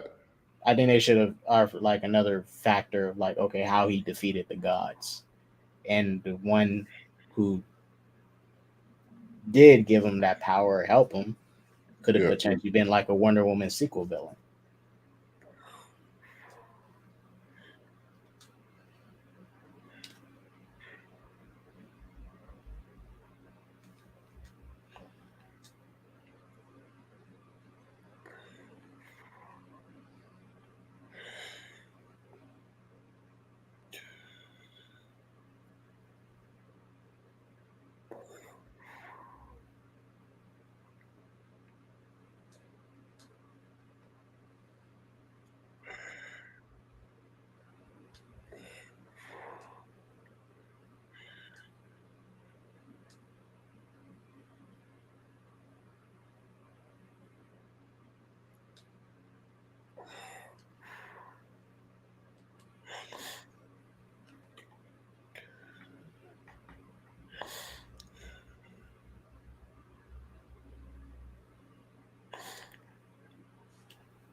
Yeah, I don't know why Ares has telekinesis. Exactly. He's a god. I think that's probably a common god power, anyways.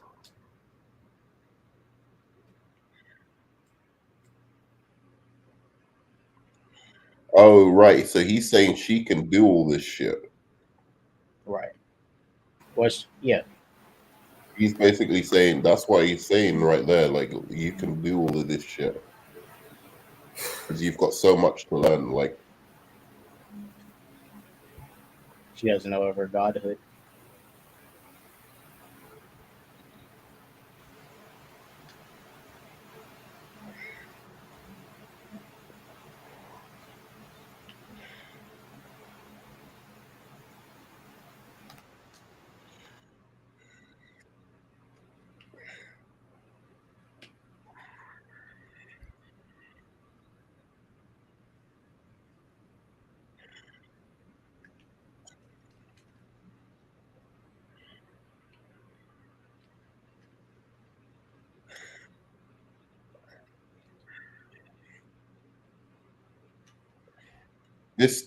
the actor they should have got for this is what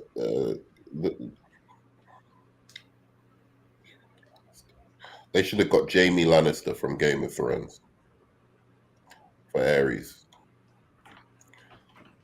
Would have worked well, a lot better. Yeah.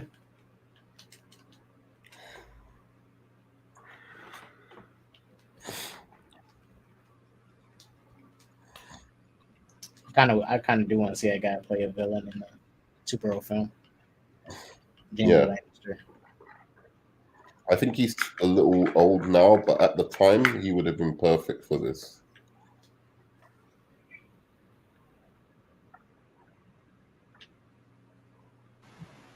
Because they could have made him look older, and then like when he turns to Ares, he could have like taken on his true form.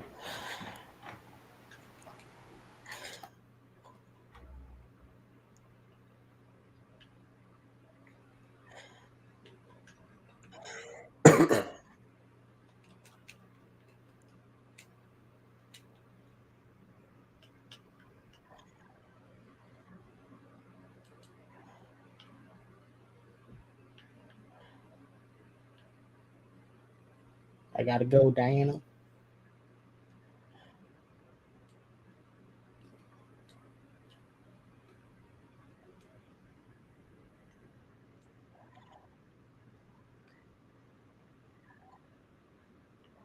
I think it's just hating on DC basically. That's the thing.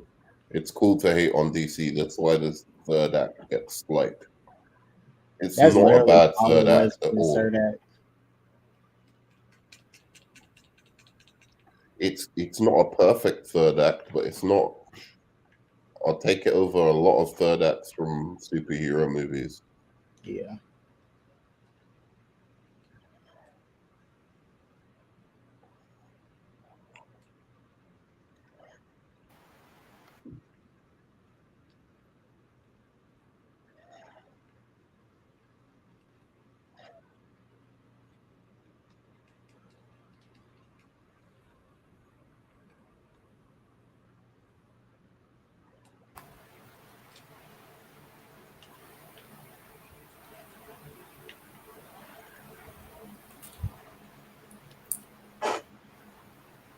Yeah, just give Ares better armor, and this third act is even better. I'm telling you, Could man, use a lot more than it's that. really only the armor that people really had issue with. It's not that good at all. This third act. Take a look. I know the DCU was such a shithole, but I mean, I didn't realize this having like the most basic metaphors about kind of like humanity and all that is such an achievement for the comic book genre and DCEU because the bar is that low, and when it's not even like being executed as well as it could be, I don't know. Well, it did something different than other comic book films. Uh, Very surface level analysis of just things, of common good versus evil, punch evil. yeah, I mean, maybe for the DCEU, but I mean, there were comic book So, movies before this that did it and actually kind of executed it better. Like, there are points where it's really well done and it could be done a lot better, but then there's other points that they do the scenes and it's just it's like I they do think it with I little think impact. I think the only superhero films that touch upon these concepts good is either The Dark Knight, Superman 1 and 2, and that's about it. There's more that do it well. I just it depends. Like, what I mean, are you more talking about ones where their main story is all about that, or ones that just at least have it even just like on the side as messages? What up, Terrence? Because if we're talking about ones just even as the side on the side as underlining messages, not as its like whole main thing, like this is trying to do, then I mean even stuff like Sin City does a way better job, and V for Vendetta there's like loads. I mean, I don't get it. I mean, it's not bad. It's just I just don't think it's great.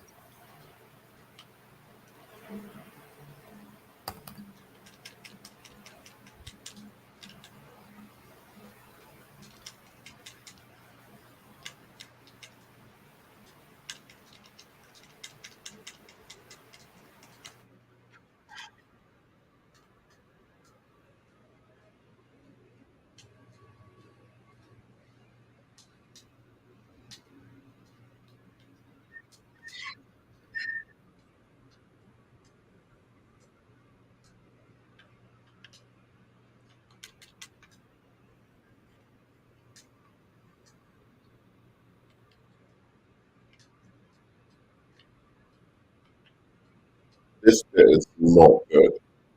Yeah, I didn't like this part right here. That should have been like a proper action scene where she takes on all of those guys. Stupid there.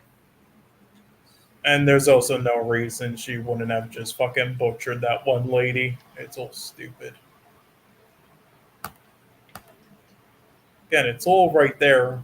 It's just the execution's piss poor in it. And some of the execution, not all of it, but that It little bit there honestly, was when I watch this again, honestly, it's sort of like a worse version of what Everything Everywhere all at once did. near the end. What? What? Oh, you didn't see the film? I did see that film.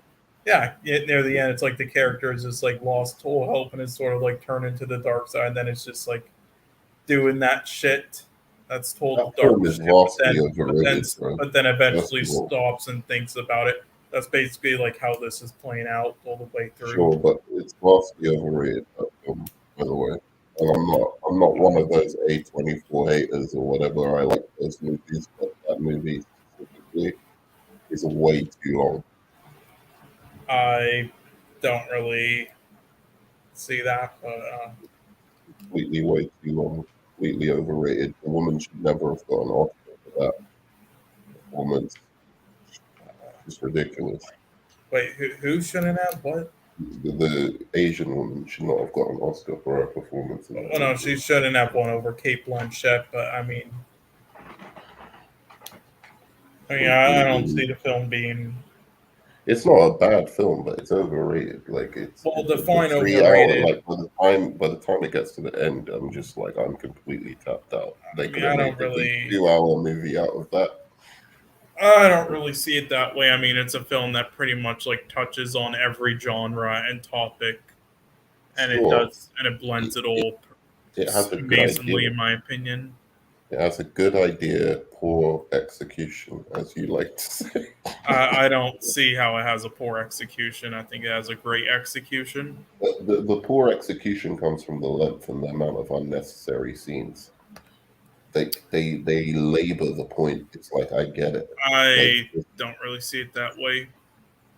well, there you go. Yeah.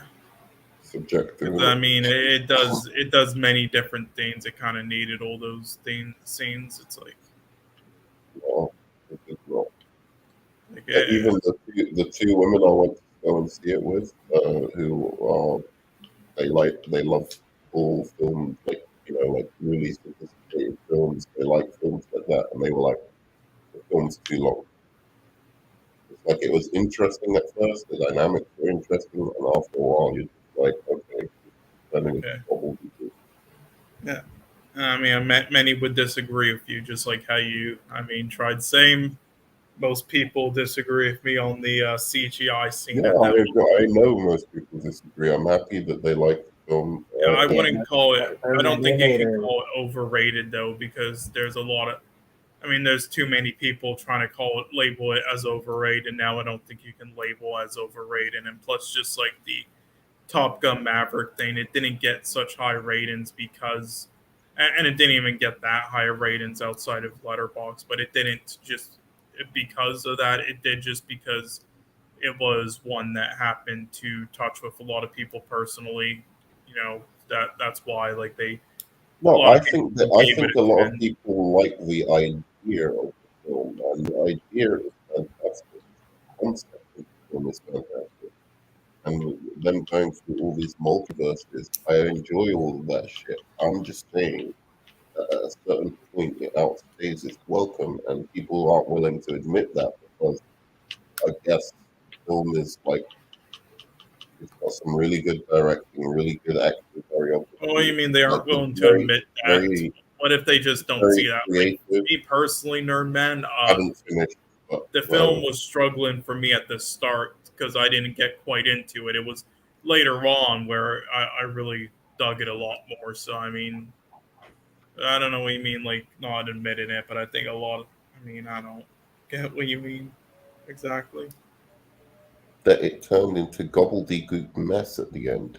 It really did. And it could have been the execution of all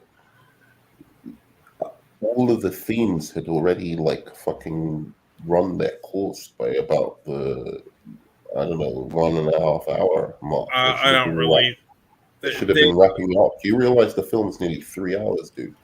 Yeah, they barely touched on that many things an hour, and so they only like really got into a lot of the stuff, like usually in like the climax. So I don't really see that way. It's like what Sandberg was saying. about like even though I know it's just a superhero movie, but he makes a good point. Like there's certain character moments that are good scenes, but in the context of the film, they're not necessary. And when they're not necessary, it makes the film drag. There's way too many character scenes in that film that are not important to the plot. Oh, let me think about that. I think you can have a 3-hour movie, but like, what do you mean by not important to the plot? When everything is just plot driven, the only thing that I can drive more. The only thing that I can think that wasn't really important to the plot was there were some scenes that were kind of like filler breaks, but I mean, I excuse that because there's no way for them to get everything in without those, and they give good explanations. At least the only thing I could think of was some of the multiverses they went through, but I wouldn't say that was unneeded scenes. It was just it was there to show. So unlike Multiverse of Madness, they would show a fair share, not just like four. So that's what they were there for, and also for comedic effect because it wasn't trying to be some profound drama. It was also mainly supposed to be a comedy as well. So I mean, and I think people forget that. Like I see things, and they're like, the director isn't even that good and all that. And compared to like Tar and stuff, and I'm like, and then I read these analyses, and I'm like. And I'm like, it's like it wasn't. It was going for that though because it's. I see what you're saying. I like the movie. I'm not trying to like dog on the movie. I'm just saying. I know. I'm just saying. I can understand like not thinking it's like top 10 of the year personally, or thinking it deserved those Oscars and such. The Woman King was way better than it. I mean, I definitely disagree with that one, but I mean, Woman King was way better than that film, and so was. I just don't get people trying to say that it's not even at least a good film like that. It deserved its Oscar nomination, definitely. I'm not saying it didn't deserve Oscars. No, the main thing I don't understand people trying to say it's not even a good film. At least that seems absurd. Oh, it's a good film. No, I didn't say that. And I also just love the hypocrisy of some people. It's like, okay, I understand that you're angry that Jamie Lee Curtis won. That was kind of a joke, but at the same time, why? Then the ones you're saying that should have won instead are literally. She was her and Data from the Goonies were the best people in the movie. The Asian dude, he was really good. Anyway, back to this movie that we're watching now. I like the third act. I thought the third act was, apart from a couple of lines, as you usually say, that were a bit cheesy, like "I will destroy you" and all of that kind of stuff. I thought for the most part it was executed pretty well. And the thing that people are missing with it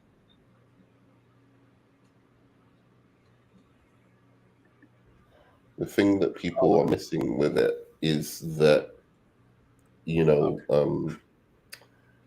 I think that Wonder Woman isn't. The war was going to end anyway because of this armistice. Right. Right? Like, so the war, as long as she took out Ludendorff's weapon, because the Germans were already wanting to quit the war, that's why the war ended. It wasn't because she killed Ares. So she just put a wrench in the bombing that would have been pretty effective if it did go through. Yeah, so if the bombing had gone through, then the war would have continued, but they stopped. Yeah, so Germans would have ramped up and kept going. Yeah. I don't know why my internet crashed there, but anyway, I finished the film. Yeah. Anyway, yeah, I was just gonna say there, just the hypocrisy with other things. So I also find a bit weird. It's like I can understand being pissed by Jamie Lee Curtis's win, but then it's like the examples they give for who should have won instead are like just as bad. It's like, yes, Angela Bassett, Oscar bait as fucking had 15 minutes. She didn't deserve an Oscar nomination at all. That was ridiculous. Yeah, it's like, 15 minutes. Yeah, and it wasn't even that good. It was like just Oscar bait. It's just because just because of the write-in. I think she was counting her lucky stars that she even got nominated. Like, how the fuck do you get Yeah, nominated? and that she was winning at those award shows, which was a joke. So it's like I understand that was kind of a joke, and just because everybody likes her. But then it's like the examples you give, it's just instead of other people who actually deserved it, like Han Chow or Carrie Condon, it's like, or others, it's like. Let me see. What was it? Oscars 2022 or 2023? 2023 they do. Like a Okay, year. so who was nominated along with her? Because it was think those Jamie five. Lee was. Yeah, it Jamie was Lee those was five: three. Jamie Lee Curtis, Carrie Condon, Angela Bassett, Han Chow, and Stephanie Hsu. It was one of the first years that I didn't watch many of the Oscar movies. Unfortunately, I just didn't. Yeah. The Whale didn't really grab me. The Banshees of See, Inisherin didn't really. The Whale. You see, that's the type of film for me that if it was handled by other people, it would have been pure Oscar bait. But the score was genuinely amazing. The direction and camera work and cinematography was genuinely amazing, and the performances felt so authentic that it worked. But Okay, so people just pass it off that was Oscar bait without even giving it a So- chance, just because it checks off boxes. So, actress in the leading role was I can share it with you. Well, it doesn't matter. Yeah, no, that But was a pure joke. It was Kate Blanchett, Tar, Anna de Armas, blonde, Andrea Riseborough, to Leslie. I don't know what that is. You should and watch it. Michelle The performance was Williams, amazing. Fablemans. And Okay, yeah, I can say I'm like- right now, Ana de Armas and Michelle Williams definitely shouldn't have been there. yeah. And then in this one, actress in supporting role, I completely agree with. I didn't see Hong Chow in The Whale. I didn't see Kerry Condon in The Banshees of Inisherin, and Stephanie Hsu in Everything Everywhere All at Once. Actually, I think Stephanie should have won. Yeah. Oh well, no, against Jamie Lee Curtis. No, Jamie Lee Curtis was as good. I thought Stephanie Hsu was a bit better, but also people are like trying to say that's an outlandish choice. Saying like, oh, they gave it to some like tax lady over her, and I'm just like, she had more variety in her performance. Like, I didn't think it was as good, but it was still a bit more whatever. Anyway, we should finish this up. So altogether, I don't know. Like, I enjoyed the movie as much as I usually do. Obviously, when you're talking over it, it's like hard to appreciate it as much. But I really enjoyed it. So, and I honestly, I don't get that. I don't get that third act thing, really. I know you say it's bad, but like I'm saying bad in comparison to what? Like, that's my thing. It's like, you could say, all right, it's bad, then I'd say then 99% of superhero movies third acts are bad. Yeah, and that's why most of them suck. Yes, thank you for summing up why comic book movies mostly suck. Fair enough. If you're saying that, then I agree. I mean, it isn't as good as like the third act of Red or the third act of, Spider-Man 2 or something like that. You know what I'm saying? But like, outside of those, like, definitely nearly every MCU third act is almost I don't know what we're talking about here. I don't know what we're comparing it to. I mean, I like the third act more in Civil War. Civil War, yeah, all right. The third act in Civil War is a little better, yeah. I'll give you that. Let's see what else. I didn't actually like the third act that much in Iron Man. Iron Man 1 had a weak villain in general that couldn't really. Yeah, well, that's the big issue. That third act really the villain sucked in Iron Man. Yeah. And that's why they said that it went from the villains being the worst part of those films to now being the best part. It's sad.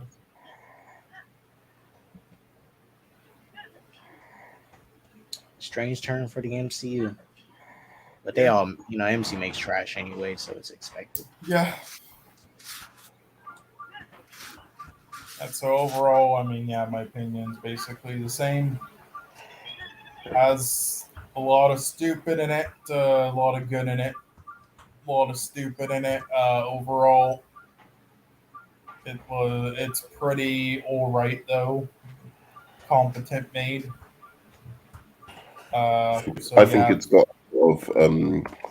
I think the biggest thing that it has going for it is the heart of the movie, and that those kind of bits, those small bits, like just who's going to dance for me or who's going to sing for me, Charlie, and all of that kind of stuff. I think those are warm-hearted, and they don't try and make fun of it. It's just that's who she is. She is a hero. She is a good person, and they don't try and you know. I compare it to Captain America, which I do also kind of like the first one, but yeah. Well, a lot anyway, of the I thing, mean, like his sincerity is made fun of in that movie.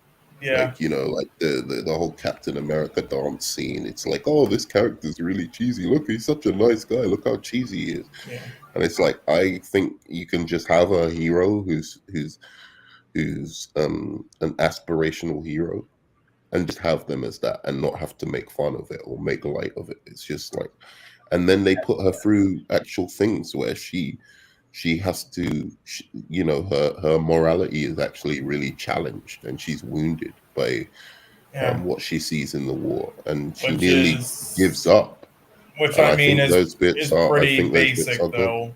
It's pretty basic It's for. not basic. It's basic, but nobody does it. That's Well, the no, problem. that's why you didn't let me finish. It's basic for superhero and films in general, but because the comic book genre and the DCEU was that bad that in comparison, it's exceptional. Yeah, that's not what I was saying at all, brother. But anyway, I don't care. That's the truth. that's not the truth at all. It is.